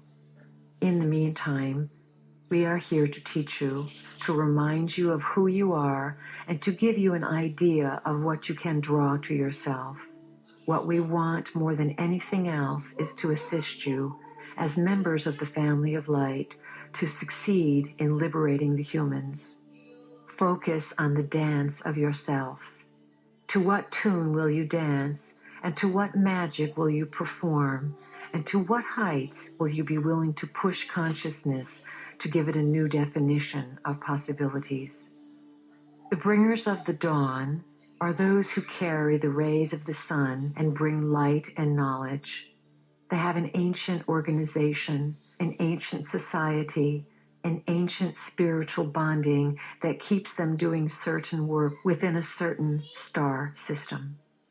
The members of this elite organization come to Earth at different times to do their work. This occurs when a cycle has been set and events are perfect for them to allow the energy from the high cosmos and the energy from Earth to merge within their own beings. The energies from the cosmos are always coming to Earth, and the energies from Earth are always lifting up towards the cosmos. Humanity creates the sacred bridge between Earth and sky, which some have called the Rainbow Bridge. The bringers of the dawn allow these energies to merge so that the dawn, or the light, is awakened within them. They then bring that dawn to civilizations. This is who you are. This is what you are doing. So are multitudes of others. You are the bringers of the dawn. You, the bringers of the dawn, also known as the family of light, agreed to go through the process of mutation, to evolve yourselves into higher beings by intention and conscious agreement. Members of the bringers of the dawn, or family of light, work in teams. You don't go into systems alone. You need each other to do this work because you cannot hold the frequency by yourself. By going in as teams, you increase the odds of successfully carrying out the plan. You are like rays and light spirals of the central sun that are very intelligent, and you are guided by a great intelligence inside the central sun. The members of the family of light are much more than human. Characteristically, you are supreme achievers in the multidimensional realm. One applies for a position in the multidimensional realm as a member of the family of light. If you were to have a business card printed up for yourselves when you are in full memory of your identity, it would say something like, Renegade member of Family of Light, Systems Buster.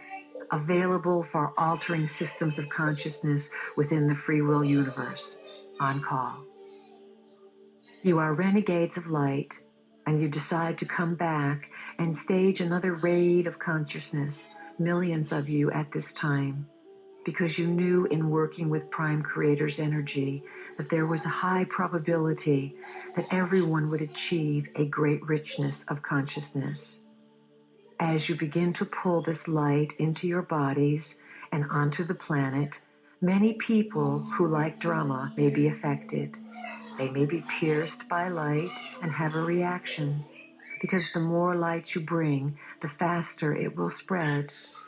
Light is definitely growing on the planet as you remember that you are the native species working closely with the original planners here to take back your world from the raiders.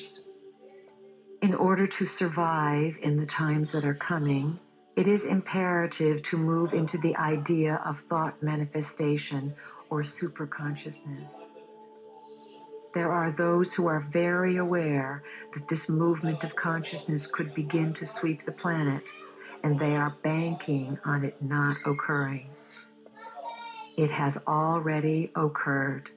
We have come back into your past to assure you of this.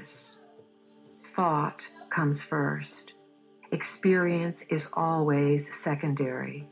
It is never the other way around, that you have the experience and then you base the thought around it. Always your experience is a direct reflection of what you are thinking. Clarity and recognition of your own power are the bottom line. Your thoughts form your world all of the time. Because you are bombarded with so many frequency control vibrations that attempt to keep you from being clear, you fluctuate. You must, as a species, make it your intention to stay very clear, to stay centered, and always to bring yourself into the moment. Stop living in the future or living in the past, and always live in your now. Say to yourself, what do I want? I want to accelerate my personal evolution. I want spirit to assist me in a greater capacity. I want my body to regenerate itself. I want to emanate health. I am willing to give up difficulty so that I can be a living example of what humanity can be. It is this line of thinking, this commanding from your being and calling out what you want with clarity that brings you everything in acceleration. Do not be afraid of what you create. Trust what you create. Trust that there is always something in it for you. Do not sweep your dramas under the rug as if they are old, dirty, horrible things and you never wish to see them again. Get finished with these dramas. Stop cycling in them and being lost in them. However, understand that the drama you have had with your mother, your brother, your sister, your lover, is something you may use 20 years later to come to a whole new realization. So let these life dramas be like a file for you. Finish them up, resolve them as best you can, create peace, accept your part in them, and then let them cycle back through your consciousness to teach you something. Those who are involved in dramas in which it looks like someone is a victim are usually so out of touch with their feelings that they do not connect how they feel with what they are thinking. Victims find victims. Victors find See, she's victors. even copying Daddy.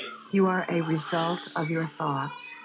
If there is nothing else you learn on this planet, you will learn that this is the rule in this reality and of many other realities. Your words are either empowering or disempowering. We want you to have the courage to live your light, so we want to emphasize to you and convince you in whatever way possible that your thoughts formulate your world. Eliminate the words should and trying from your vocabulary. Should implies that you are operating under someone else's sovereignty. We would like to remind you that you are sovereign unto yourself. If someone is trying to put out a newsletter or trying to change their patterns, they can try for the rest of their life. Trying is not doing. Whenever you use the word trying, you will not accomplish anything because trying is an excuse. I tried to do it. I tried. In your own life, use the words, I am creating, I am doing, I am manifesting, I am intending, and I am bringing about. Forget I am trying. State of mind is the name of the game here. We cannot emphasize that to you enough. How you feel about reality and how you program reality is how you are going to respond to it or how it is going to present itself to you. Remember, when you learn the rules of the game, that you are a result of thought and that this is a law within your universe, all you need do is think of how you want to be, and so you shall be. Once you figure this out, you can design your body, you can design your age, you can fix everything about yourself, because you will be self-motivated, self-empowered, and self-generated.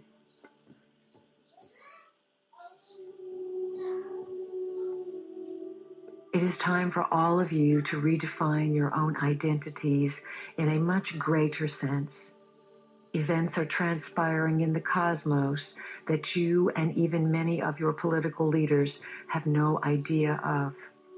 You must stop this foolishness about your definitions of gods, thinking that there are beings who come from the skies to this planet with special talents and abilities and that they are all spiritually connected. You are going to discover, as a species, some very disturbing ideas over the next number of years.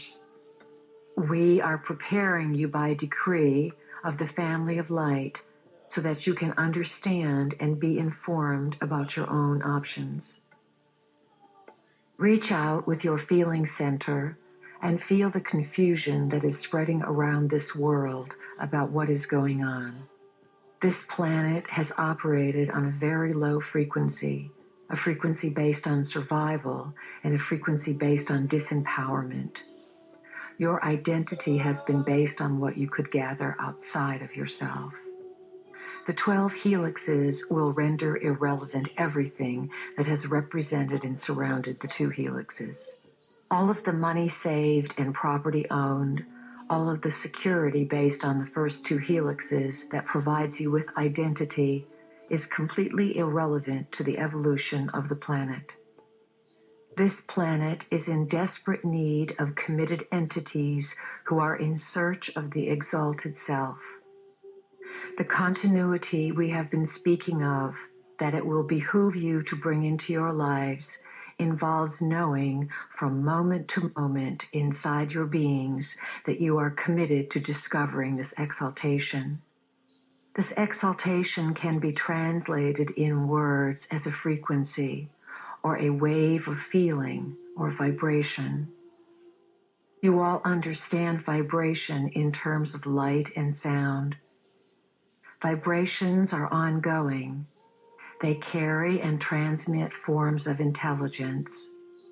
When you look to yourself and do not forget that you are on this path, and you continuously remind yourself that you are pulling light into your body and are seeking to raise the frequency of your physical being, defy the laws of humanity, and alter the frequency of the planet, you are producing a kind of continuity that can do more than all the books and tapes in the world. Wherever you are, use the pillar of light. We recommend that each of you visualize a pillar of light coming in through the top of your head, opening your crown, and filling your body with light. Picture this cosmic pillar of light coming from the higher cosmos, filling you, and then coming out to your solar plexus and making a ball of light around your body so that you exist within a glowing etheric egg. When you love yourself and Earth, and you know that you are here to redefine, redesign, and break the boundaries of humanity. You broadcast this. You live your life committed to this. If you ask us how much time you need to devote to this, we will say, it is very simple, all of your time. You each came to this planet to do a task, and that task is at hand. It is now. The decade of change is upon you, and as you integrate and realize what this change means, it will alter each and every one of your lives. The change means giving up many things, coming apart from many things, and coming together with other things because you will trust. What does it mean to trust? It means to have such inner knowing that your thoughts create your world, to simply be quite certain, with divine nonchalance and inner knowing, that if you think of something, it is. It is this theme over and over again that we are attempting to present to you in every capacity and every means of expression, so that one of these days you will get it. Once you get it and begin to live it, you will begin to change your lives. You have purpose because all aspects of consciousness are connected to one another. None exist outside the system. They are all parts of the whole. The essence of the vehicle you occupy and the energy you generate are part of the developmental sequence that you can say has a purpose for your personal search in life. We speak to you as if you are not human, because to us, you are not. To us, you are members of the family of light, and we know your multidimensional selves. We speak to you about dealing with humans because it is your assignment to integrate with them, soothe them, and awaken a spark of light within them so that they are not all destroyed, and so that this place can house a new species and a new realm of activity. There is an order that you operate within that part of yourself cannot see. Sometimes when part of yourself is operating without vision or seeing, events occur to get you back on track. Be aware that in this new chaos of consciousness and confusion and shifting of uncertainty, there is a divine order. What can we say to convince you to take all of the boundaries down, to stop limiting what you believe can be yours? If there is anything we wish to achieve, it is to have each of you boundless and free, knowing that every thought you entertain somehow determines your experience. If we could get you to live 100% of the time according to what you want, we would feel that this has been a most successful year. We are going to ask each of you to make that commitment and to live a cleaner and more impeccable life. We ask you to accept responsibility in areas that you have not even thought of accepting responsibility. We want you each to act as if you know what's going on. Act as if you are divinely guided in every choice you make, and begin to believe that you are always at the right place at the right time. Say to yourself, I am in divine guidance. I am always at the right place at the right time. Everything I do is orchestrated for my higher growth, for my higher consciousness, and my higher evolution. Be living keepers of frequency. When light is brought into your body, it fires your light-encoded filaments and helps rebundle the DNA, creating a frequency change. Frequency is what you know. Frequency is your identity. When your own life rises to a position where you do not even recognize it as your life, you allow the energy of the non-physical realms to use you as a conduit, to merge the dimensions and liberate consciousness into a new way of perceiving. Even though there is death and destruction coming to your world, remember that death and destruction come in the autumn every year on this planet. The flowers and leaves on the trees are killed by the frost. Things wither and die. Perhaps someone who lives where it is always summer would be very disturbed when they saw autumn for the first time. They would think, goodness, the world is being destroyed here. All the beauty is being taken away. Understand that this is what is going on with Earth. It is a season when some things will die so that many new things can be born. It is all part of the divine plan.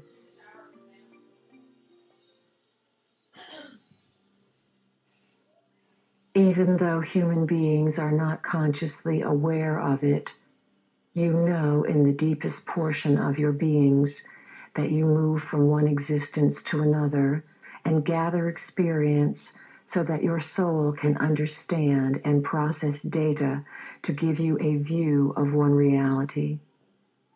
Someday, you will be able to scan the lives and existences of your soul and hold the energy of that soul just like you would hold a crystal, look at the different facets and sparkles within it, and feel and know that identity. When you are able to do this with your soul will be able to connect with other forms of intelligence that it is a part of but does not presently comprehend. We are stretching you. We want you to become completely confused so that you will be energized. Then you will utilize your curiosity to take you into areas that not only have you never thought of, you never even knew existed. This is our intention, that you come to a higher ground where you can create a new order of identity, courageously, with humor, and with confidence.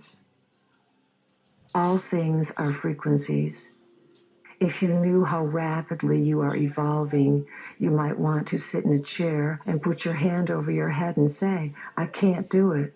There is too much going on for me.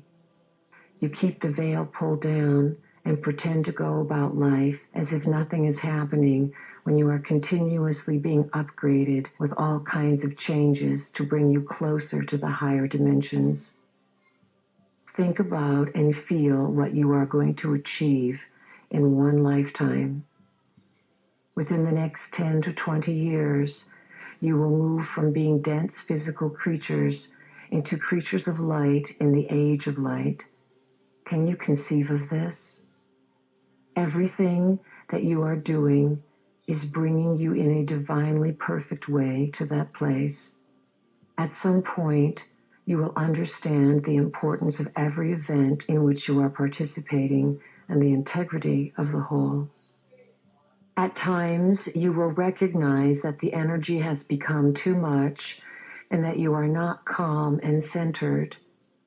This will occur for each and every one of you at some point.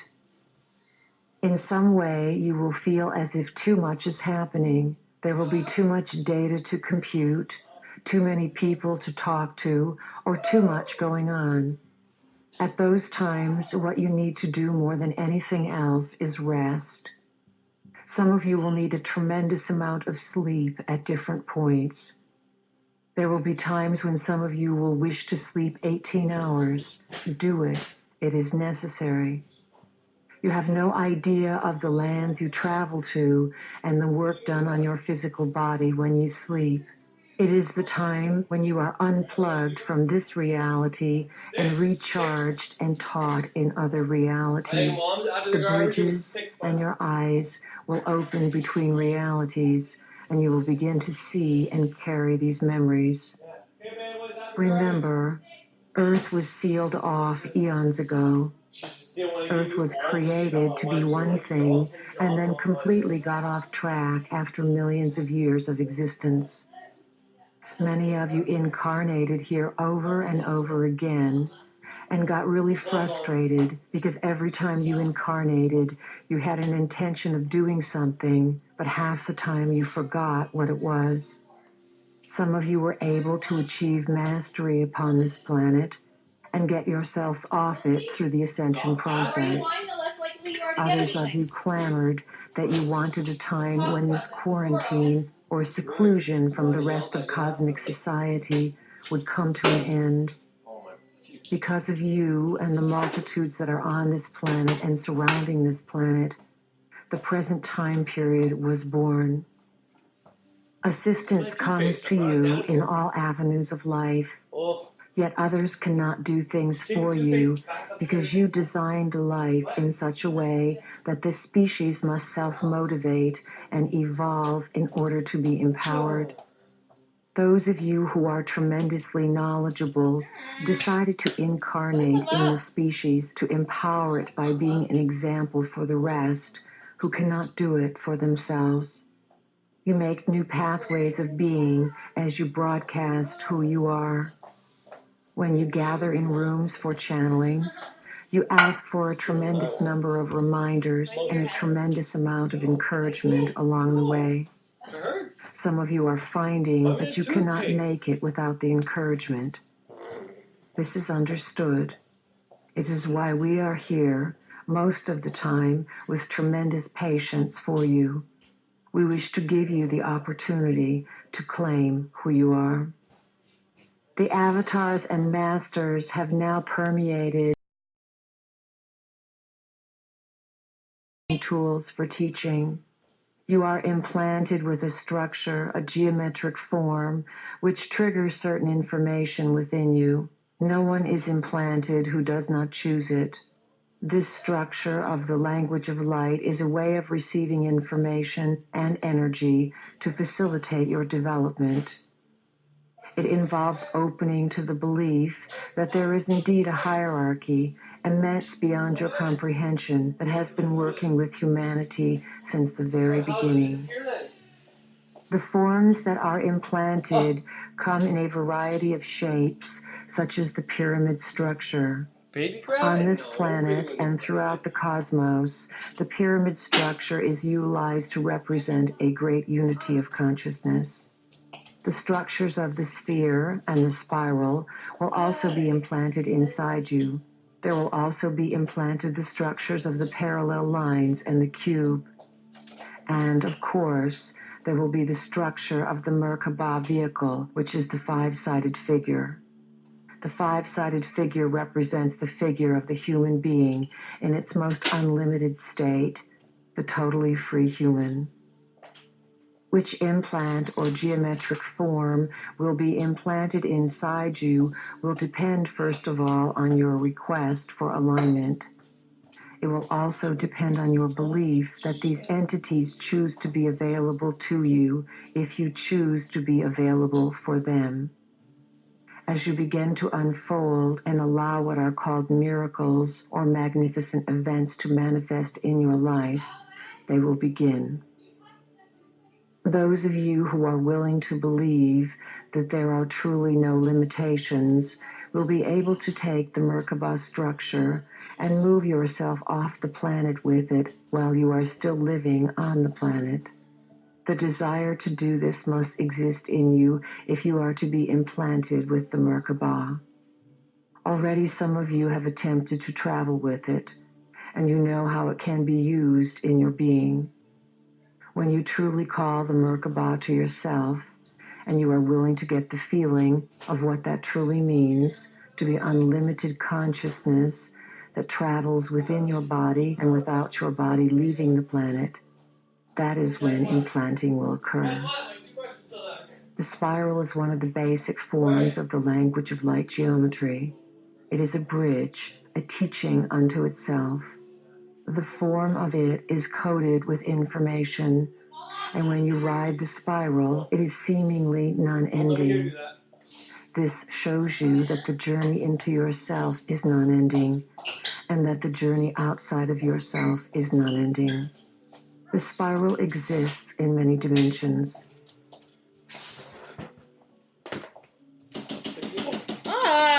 When you visualize the spiral, you will feel that you have known it, yet at first you are only knowing one aspect of it. Your DNA is in the form of a spiral. These language of light geometrical shapes and forms are collections of experiences of individuals who have incarnated on this planet, defied the human laws, awakened themselves to high abilities, and then manifested themselves as language and geometric components. Once these energies existed as men and women on this planet, they have evolved themselves into geometric symbols, and they exist in their sphere of activity, just like you exist in your body. These entities exist in a language system or a geometric system. This language is being introduced onto the planet as a story, a glyph of information that holds a frequency to assist you in holding your own frequency. As you awaken, it is easy for others to read you and recognize you. You are monitored all of the time because there are devices that monitor the evolution and location of consciousness. Once consciousness has reached a certain place, assistance is brought from the outside to establish other realms of that frequency. Light informs you. It uplifts you because once you are informed, you feel more powerful. When you are not informed, you feel powerless. Sound is another way to carry information because it is part of light. To you, it may seem that sound and light are two separate things because from your point of view, you perceive light with your eyes and sound with your ears. Because you use two separate areas of perception on your body, it seems that sound and light are separated as well. In actuality, they are very connected. They wind themselves around one another because they both carry information. Sound is a tool for transformation. Keepers of frequency, which is what we are encouraging you to become, learn how to modulate the frequency they hold through sound. Sound can penetrate any substance, move molecules, and rearrange realities. You can begin to work with sound by allowing it to play your body. Get yourself centered, clear your mind, and allow tones to come through you. The ancient mystery schools worked with sound in this manner, and it is a very powerful technique when done in a group. You will go very far with your use of sound after working with it for a while. It is like a powerful tool being given to an infant. Without proper awareness, you could do things and not realize the ramifications of what you are doing. Think about what sound does in stadiums and auditoriums. The cheering or booing of a crowd creates an ambiance. When groups of you make sound together, you create an ambiance for yourselves. You allow certain energies to play the instrument of your bodies. You let go of preconceived ideas and allow different melodies and energies to use your physical bodies as opportunities to represent themselves on the planet. In actuality, what you experience is the life force of energies that you allow to express through your own selves. You become channels. Just as our vehicle allows us to come into your reality through her body, you allow a vibration to come onto the planet in its full glory through your body and your joint cooperation. You birth something. You create an opportunity, and energy takes advantage of that opportunity. Sound is going to evolve. Now human beings can become the instruments for sound through toning. Certain combinations of sounds played through the human body unlock information and frequencies of intelligence.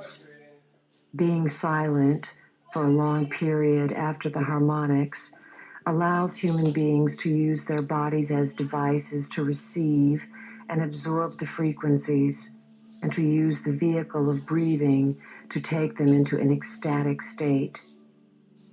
When you tone with others, you have access to the group mind that you did not have prior to making the sound. The key word is harmony. What you intend to do with sound is of the utmost importance. If you are not clear about your intentions, sound can have a way of enveloping upon itself and growing beyond its original capacity.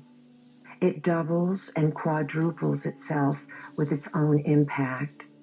It is very important for you to have a clear intention of what you plan on doing with the sound. Sound stirs energy up. It creates a standing columnar wave, building frequency upon frequency. This energy can then be directed at or toward anything. When you make sound in a circle or in the circumference of the pillar of light, you create a column that is capable of doing many more things than you ever realized. It is capable of creating explosions and of destroying and creating many realities. The planet is looking for a balance in the self.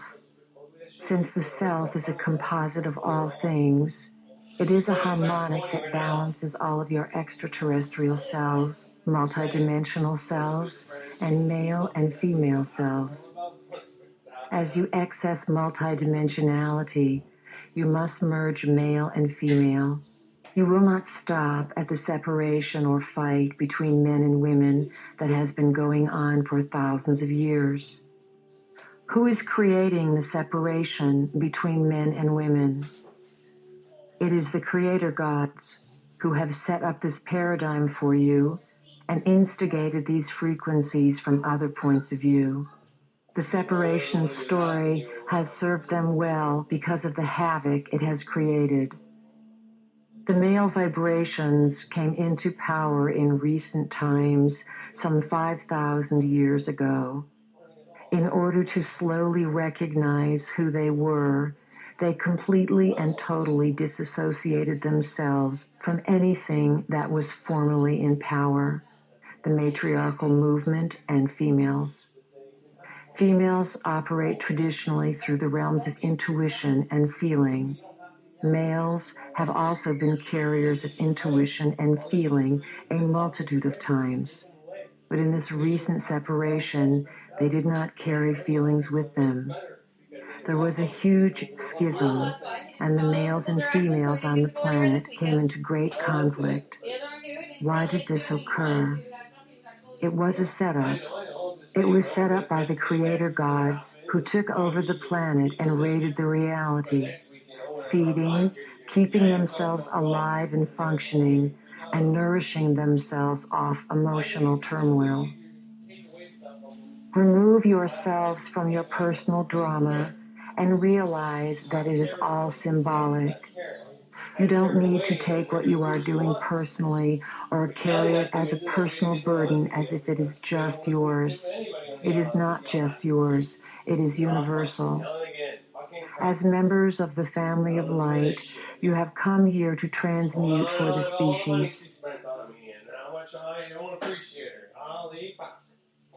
As soon as you get less attached to the dramas, you will not feel so caught up and victimized by them.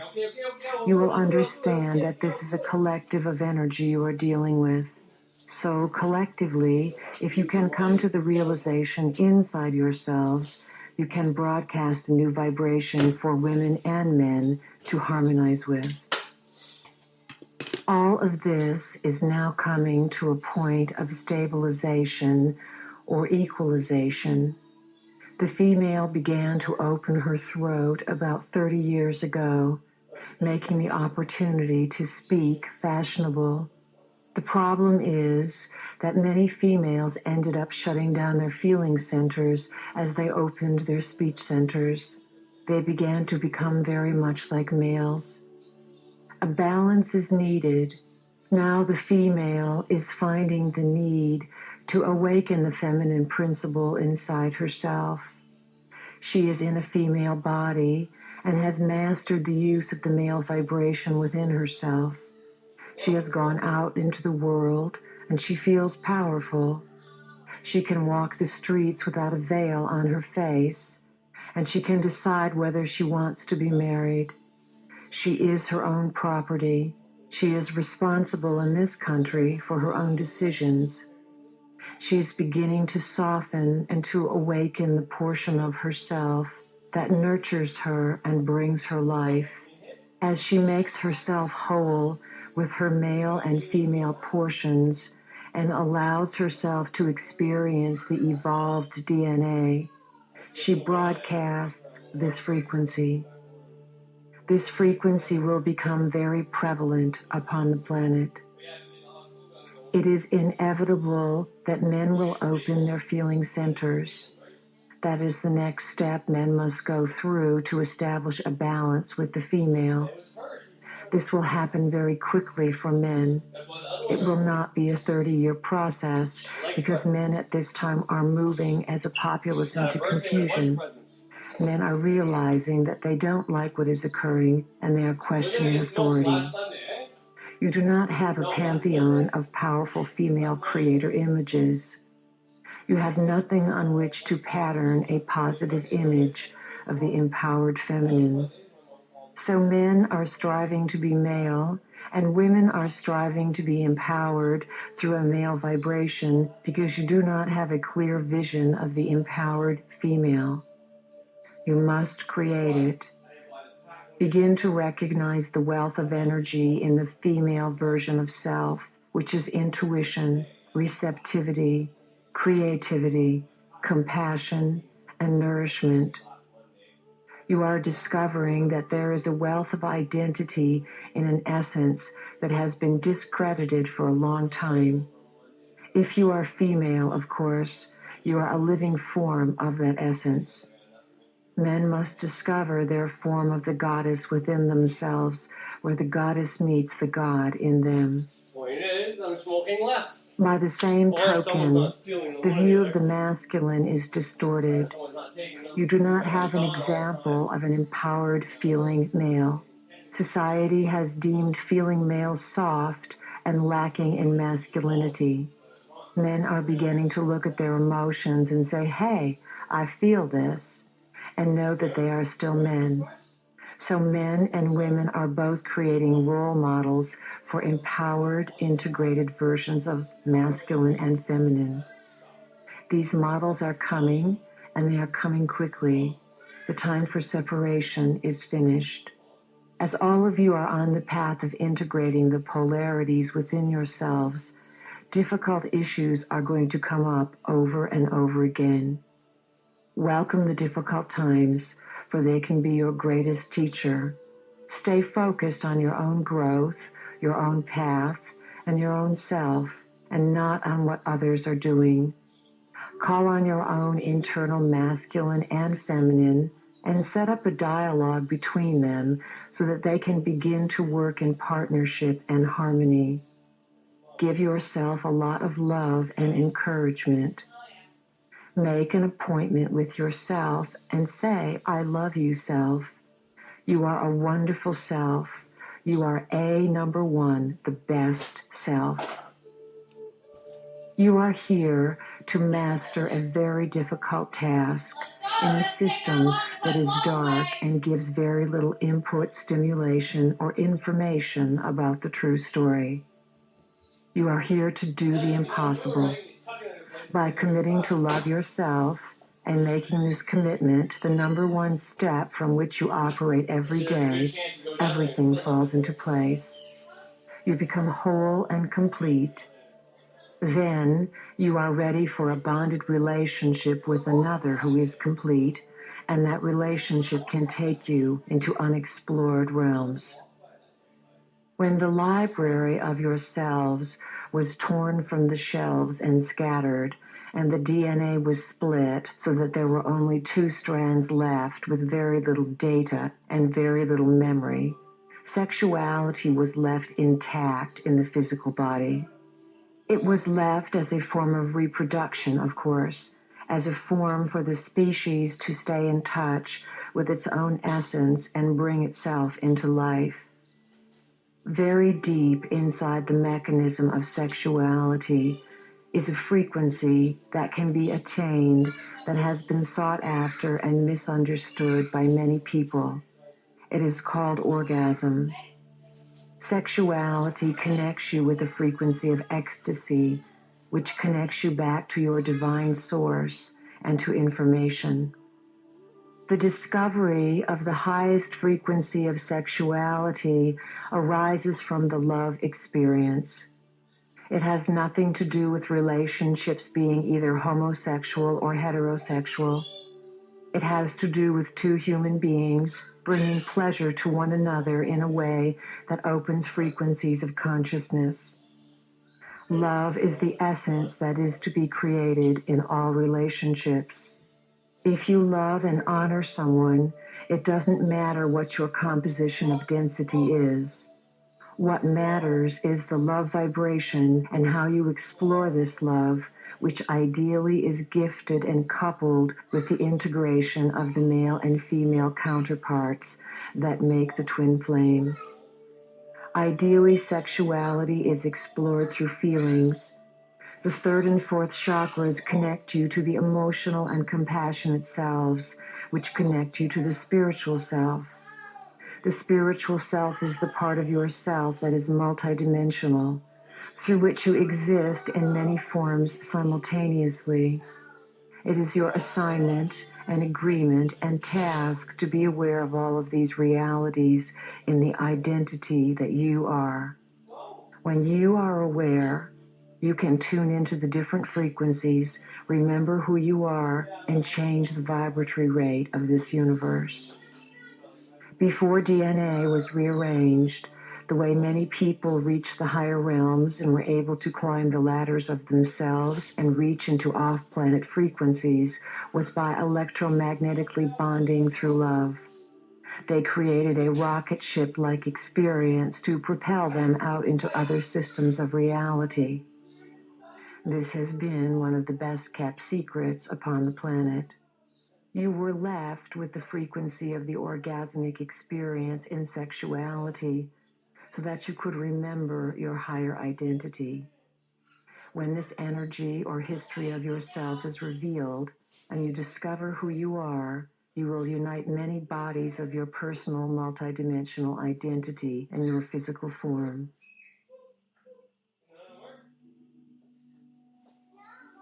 To receive the full impact of the gridwork of your identity, let the 12 helixes fit in your body and allow the light-encoded filaments to rearrange themselves. Sexuality can be very confusing at this time because you are raising and studying your frequencies. When you join bodies, even when you hug one another, you exchange frequency.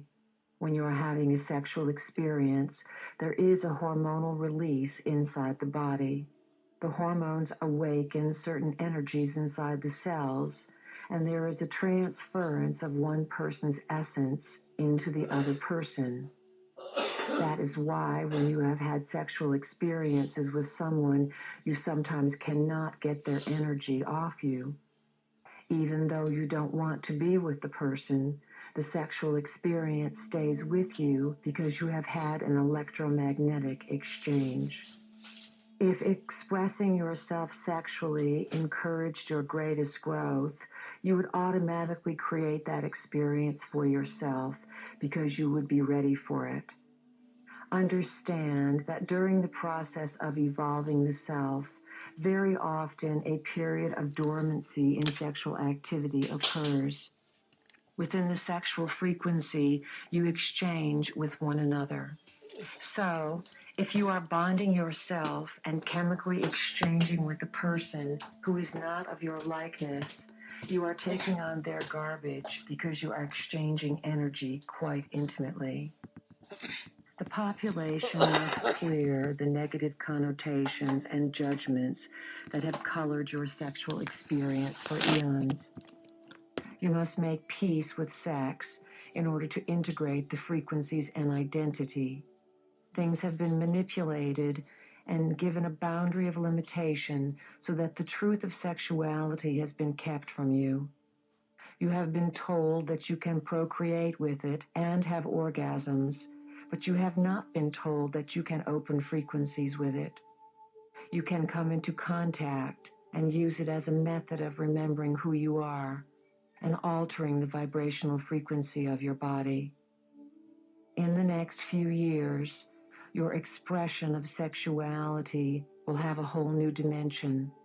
You will evolve and grow, provided that you have a partner who is willing to take the same route and be that open. From our point of view, you all have knowledge, and you just need to activate the memory that is stored inside your being. We've noticed that some of you from your location of experience are out there moaning and groaning, saying, "We need help and assistance now and again." So let us suggest to you an avenue that you can definitely walk down, a formula that works. The formula is quite simple. It is for you in the moment and every day to consistently set out with clarity what you wish to experience. Perhaps what you want falls into a category of impossibility according to someone else's boundary or someone else's limitation. With a sense of deserving and graciousness, discover inside yourself what will bring you happiness, what makes you feel light and connected and alive. What do you desire that will bring peace on the planet as you occupy your own being?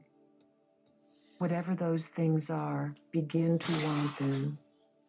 Call them to yourself by saying, "It is my intention that I experience a harmonious lifestyle.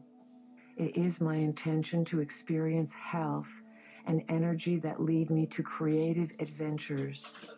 It is my intention that I be well provided for, that shelter and food and all of the things I need to experience life be given to me in great abundance, and that I pass this great abundance on and share it with others." These are not ideas you have been trained to think of. 2 or 3 times a day, devote a small portion of your time to getting clear about what you want. Every day, open the energy centers in your body and above your body by calling the frequency of light. We call this the pillar of light. Picture a beam of light coming into your 12 chakra centers, 7 inside your body and 5 outside your body. These chakras are information centers or vortexes that once activated begin to spin. When they spin, they create a movement inside your body that activates the light-encoded filaments to work together, rebundle, and form the 12 evolving helixes in the body. It is very important for everyone who wishes to be in complete balance with their physical being to practice on a regular basis some kind of deep breathing program. This is a program in which breath is very important and oxygenation is practiced so that oxygen is brought into the body. Another activity we recommend for those of you who wish to move into a vast acceleration of energy is spinning. Move from left to right, spinning round and focusing your vision on your thumb, counting and spinning. We recommend that you spin 33 times at least once a day. You may build up to 33 spins very slowly. If you are able to work up to 33 spins 3 times a day so that you are spinning 99 times, well, we will see how long you will stay on the planet, or at least in this dimension. When you complete spinning, however many times you spin, bring your palms together at chest level. Press them together, keeping your eyes open, and balance yourself with your feet at shoulders width apart so that you can feel anchored and still feel the spinning at the same time. This tremendously accelerates the spinning of the chakra systems inside your body, which tremendously accelerates the rate at which you can interpret and receive data. As you are electronic beings who are altering your frequency at a very fast rate, we would recommend that you drink a tremendous amount of water, fresh water, purified water, or spring water. Water acts as a conduit or conductor. It keeps your system open and flowing. There are many other things you can do. Learn to have altered state experiences and not feel out of control. Cultivate them and go into them to gather information, change probabilities, move onto the corridor of time, and alter your own lives. Then come out of them with complete and total use of your will with respect to how you use these altered states. When you learn to do this, the acceleration will be absolutely phenomenal. When there are many consciousnesses on the planet registering that kind of ability, the whole network that organizes and monitors human consciousness alters itself. More energy is able to come onto the planet because there are those who can accommodate it. Everyone can learn to accommodate and honor this energy because it must be housed. It is like an oil well. What good do oil wells do if they are untapped and shooting off here, there, and everywhere? Very little. They just create a mess. However, when you take energy gifts from Earth, such as oil wells or sources of natural gas or waterfalls, and you combine them with your will, you put together a purpose or a way of directing the energy.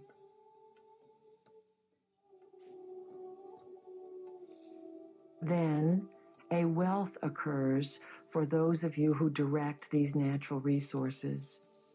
The most essential aspect of this entire process of directing and housing energies is to value Earth and her experience first and foremost. You are being given an incredible natural resource at this time, and you must tap it and direct it. Then you will all become very wealthy individuals in the realms of accessibility and mastery. Many of you want to reach the higher realms and stay there, forgetting that your task is here on Earth. You must learn to stay grounded. The necessity of being grounded is something many of you do not understand. You will soon find out that if you move into greater and greater acceleration, and you do not have grounds, things to connect you and pull the world into one, you may have difficulty with your nervous systems. When frequency changes and more light comes into the body, the typical vehicle begins to receive much more data. Sometimes you get very bored living in your world, and you just want to come into data receptivity and forget about what you consider the mundane world. If you are not grounded, you will not have a way of allowing that information to enter your reality and be put to use. It could simply overload your system, or you could not be able to translate what you are getting and stay calm. You need to balance many worlds at once. How do you do this? By intention, by practice, and by decree. Grounding allows worlds to merge and allows you to access many worlds. It allows you to feel surges of energy and then to direct these surges of energy where and when you need them to become superhuman. A good way to ground yourself is to go outside and sit on the ground. So go outside and be in nature. Stand or sit next to a tree for a while. Put your chair in the sun and read a book with the sun shining on you. Or go swimming or put your feet in water. These are the elements. They make up Earth so you can feel them. You must learn to handle many realities at once, to realize that you are doing this, and to have a place, Earth, to translate information into. You would not be here if it wasn't important for you to ground information and energy into Earth. So, whenever you find yourself electrified or energized, realize you are in an altered state. Realize also how many versions of altered states there are, and that you must instruct yourself to become a conduit, like a big pipeline. When you know you are in an altered state and are being given information, healing energy, exaltation, or upliftment, act as a pipeline. Funnel the energy through yourself and acknowledge and recognize that you are in a multidimensional expression. Register this, but do not analyze it. Just let the energy filter through you into Earth, and it will make more sense later on. You can discover your emotional body by making a decree that you believe emotions can be trusted. Decree that you believe emotions are good, that they are safe, that they can take you somewhere, that they are beneficial, and that they are not just in the way or misunderstood. Anytime emotions are released in you, look to see what they do for you. When you have a fight with your child, or your child screams at you, and then afterwards you feel bad and cry, look at your emotion. What is the emotion doing for you? Whenever you are in emotion, you are accessing information from many realities. Find that frequency and hold it. It is somewhat of a universal belief that emotions are uncontrollable. They are not. You can control emotion, and you do not have to go out of control.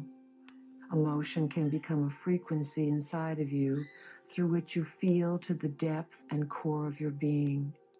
Yet someone may look at you and not have any idea that anything is going on with you. This does not mean you are blocking. It simply means you have set up a way to feel an emotion and not feel bad about it or good about it, but just recognize you are feeling it. See what else you can do with an emotion. Where does it take you? What is the next step?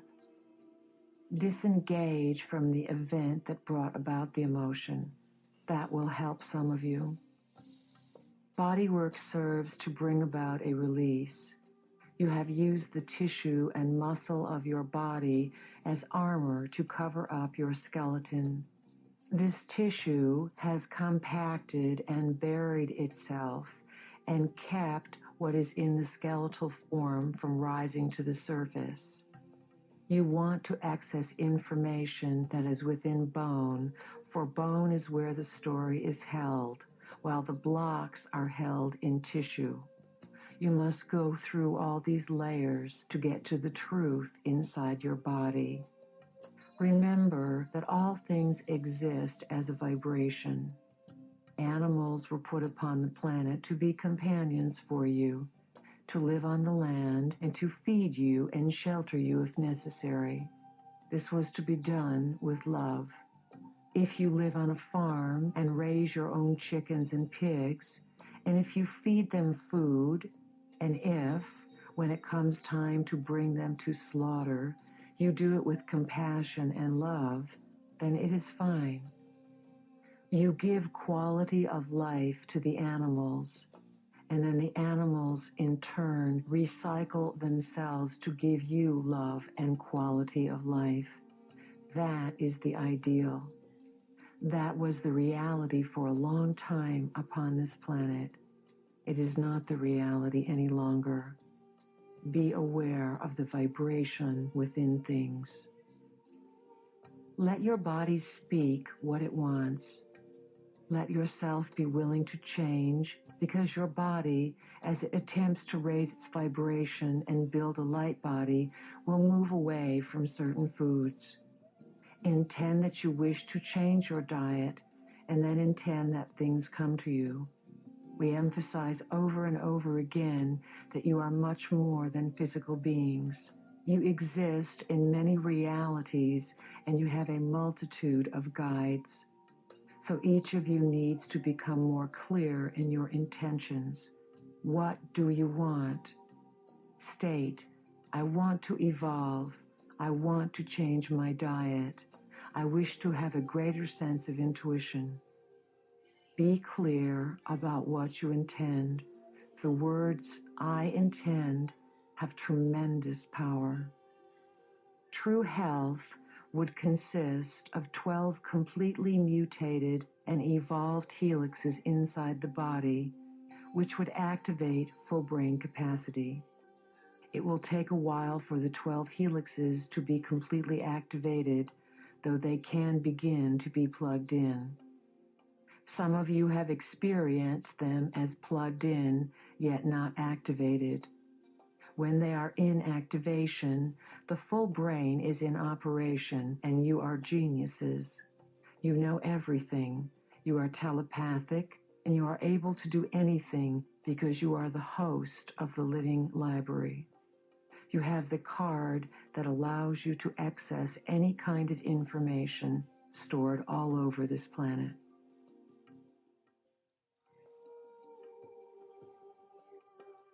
If you could aspire to anything, we would ask you to become impeccable keepers of frequency.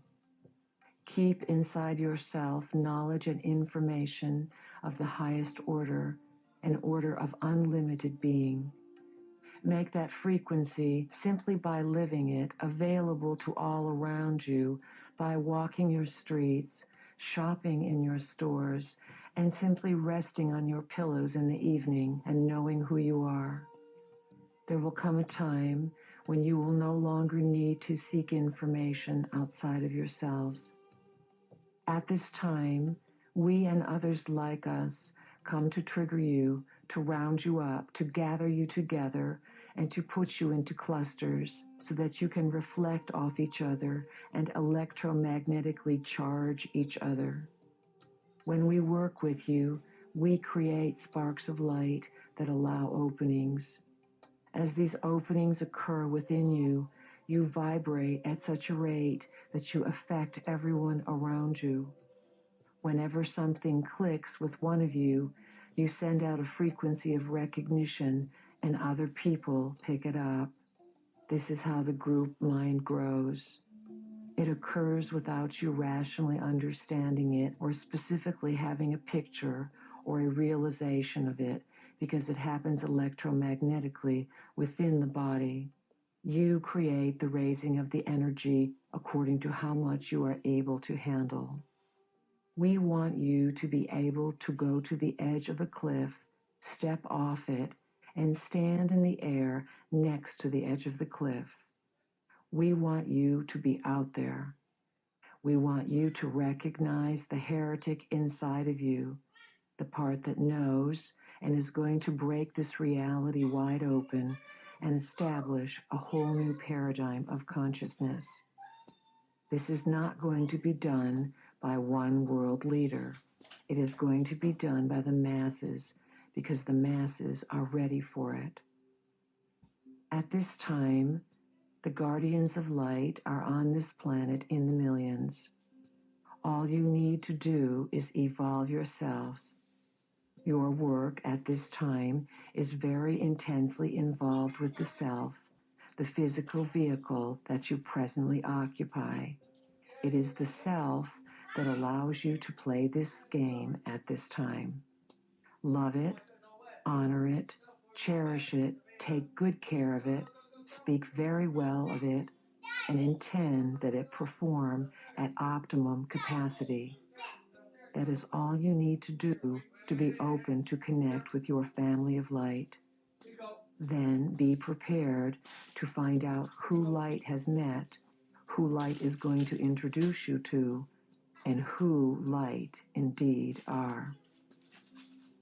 Love is what you experience when you go beyond light. You need light, which is information, to access this love. Without the informational frequency, the love frequency is misunderstood. When the love frequency comes first, without the light frequency, you think that love is outside of yourself rather than understanding that it is you. Then you do what people on the planet have done for eons. You worship and deify everything and think that love is out there rather than in here. We have decided to come onto this planet and operate with light first by informing you, strengthening you, and firing your blueprints according to information. Now that you have become informed and you understand what you are up against during the multidimensional light infusion with your identity, you will begin to experience the love frequency that will allow you to extend love to other versions of your multidimensional self and create a massive healing of consciousness on many levels. The experiences you will have in these realms of activity can be very powerful. They will alter you tremendously, and you will walk around with a smile from ear to ear so that others will wonder what you have been up to. You will carry yourself this way because you will be in a vibration of ecstasy. You will be in a vibration of connectedness, and everyone and everything you draw to yourself will be a part of that vibration. Anything that does not resonate with this frequency will not even be able to get near you. In actuality, when you resonate with the higher frequencies, anything that is not in those frequencies will not even see you. When you operate in the frequency of information, coupled with creation and love, you will be put to work spreading that frequency, not by doing it for others, but by allowing others to feel your frequency when they come in contact with you. You are all invaluable, you know.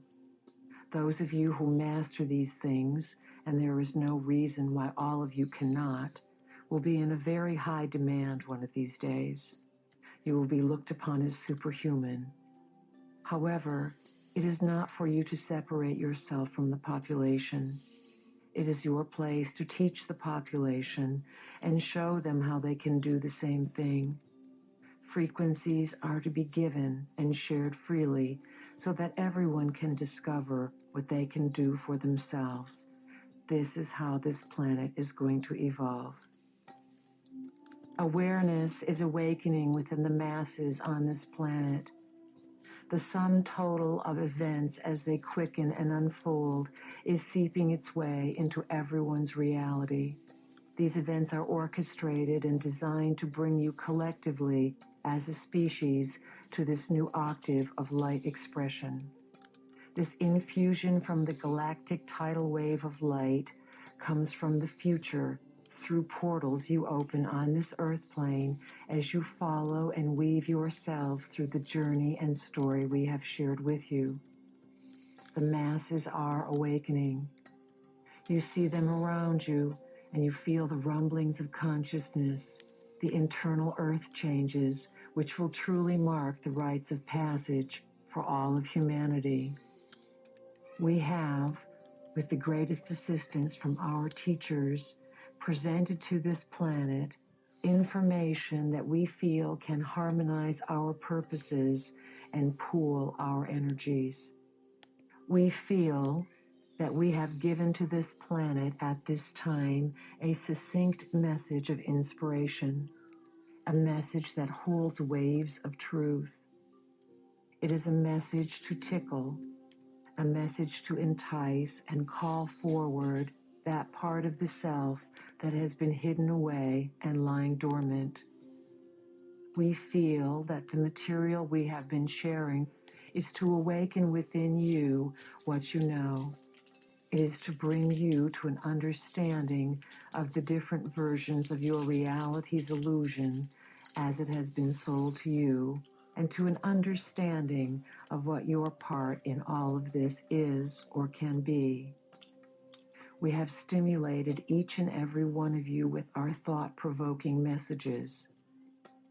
It has been our intention to move each one of you and stir you from some place, not to make you uncomfortable. You may make yourselves uncomfortable. We encourage you to find comfort. We also encourage you to climb a few mountain ranges of consciousness within yourself.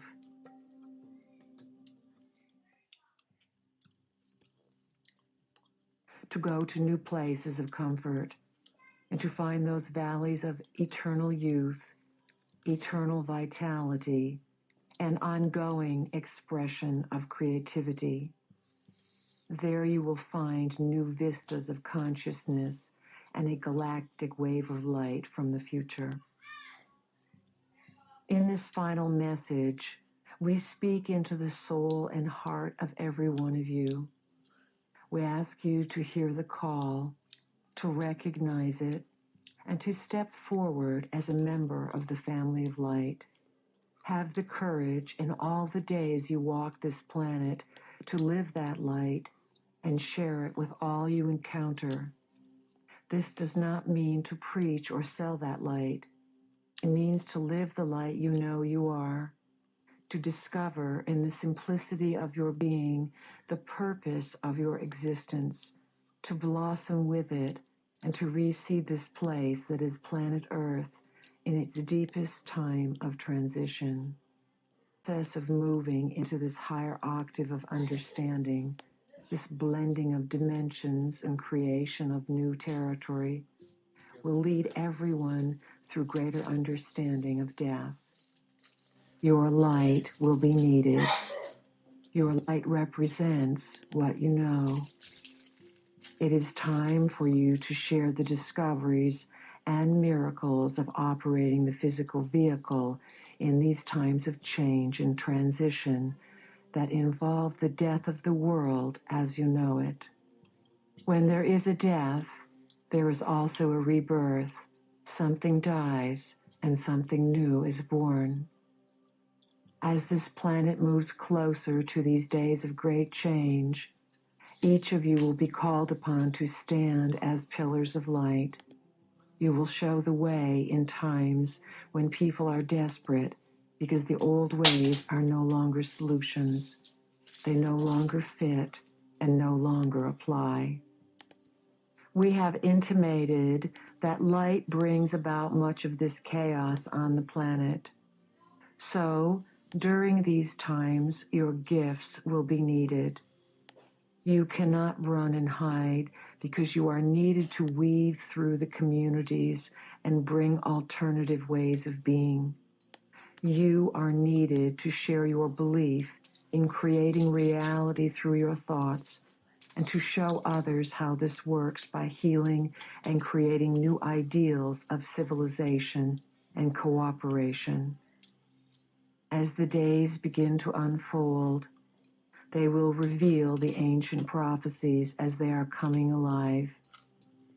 These ancient prophecies will be much more colorful and have their own versions of themselves as they teach this planet its greatest lessons.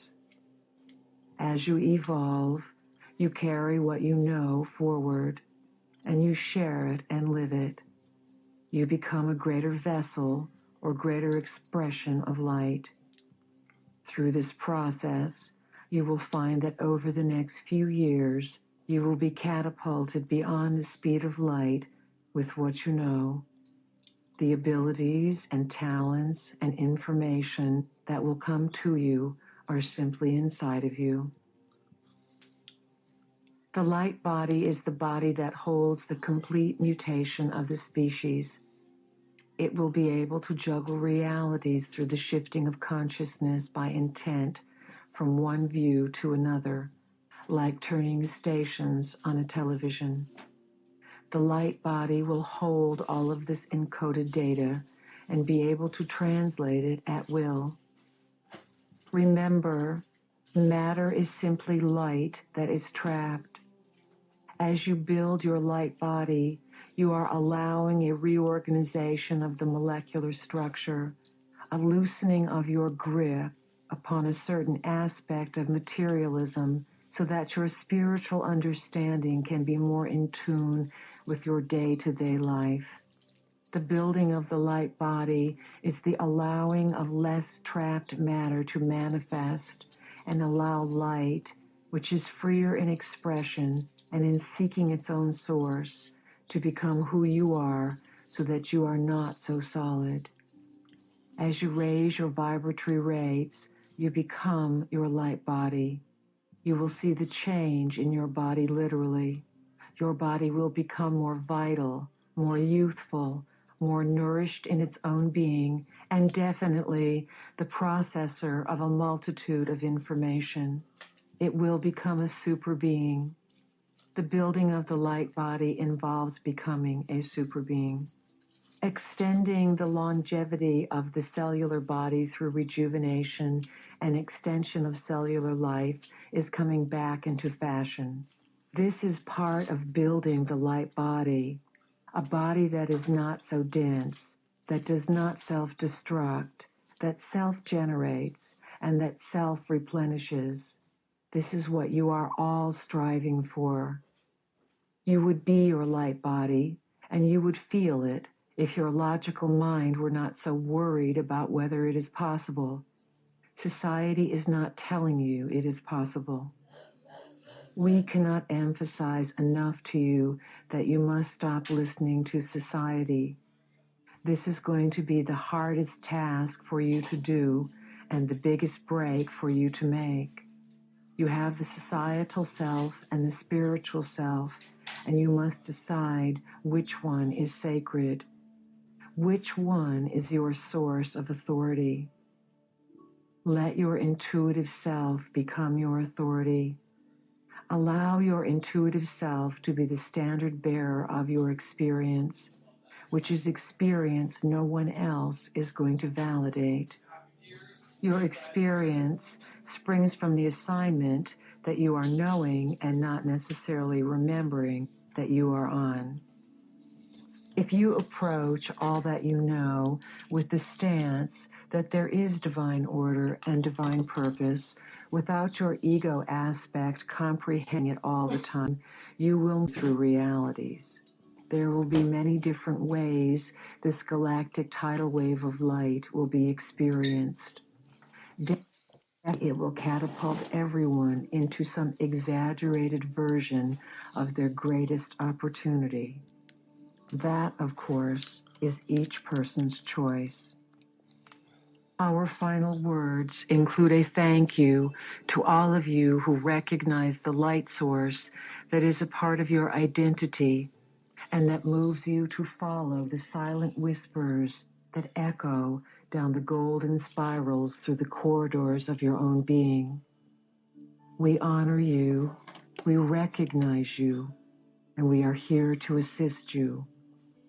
We are all here as the family of light to bring that choice and that freedom to evolve back onto this planet, to bring it to this place where it will shine as a portion of the living library, a new star, a new light on the horizons of many sentient worlds. We wait in the future for your past to intersect our present and catapult all of existence to a new octave, the highest octave of being. It is our great pleasure to have your assistance in this process.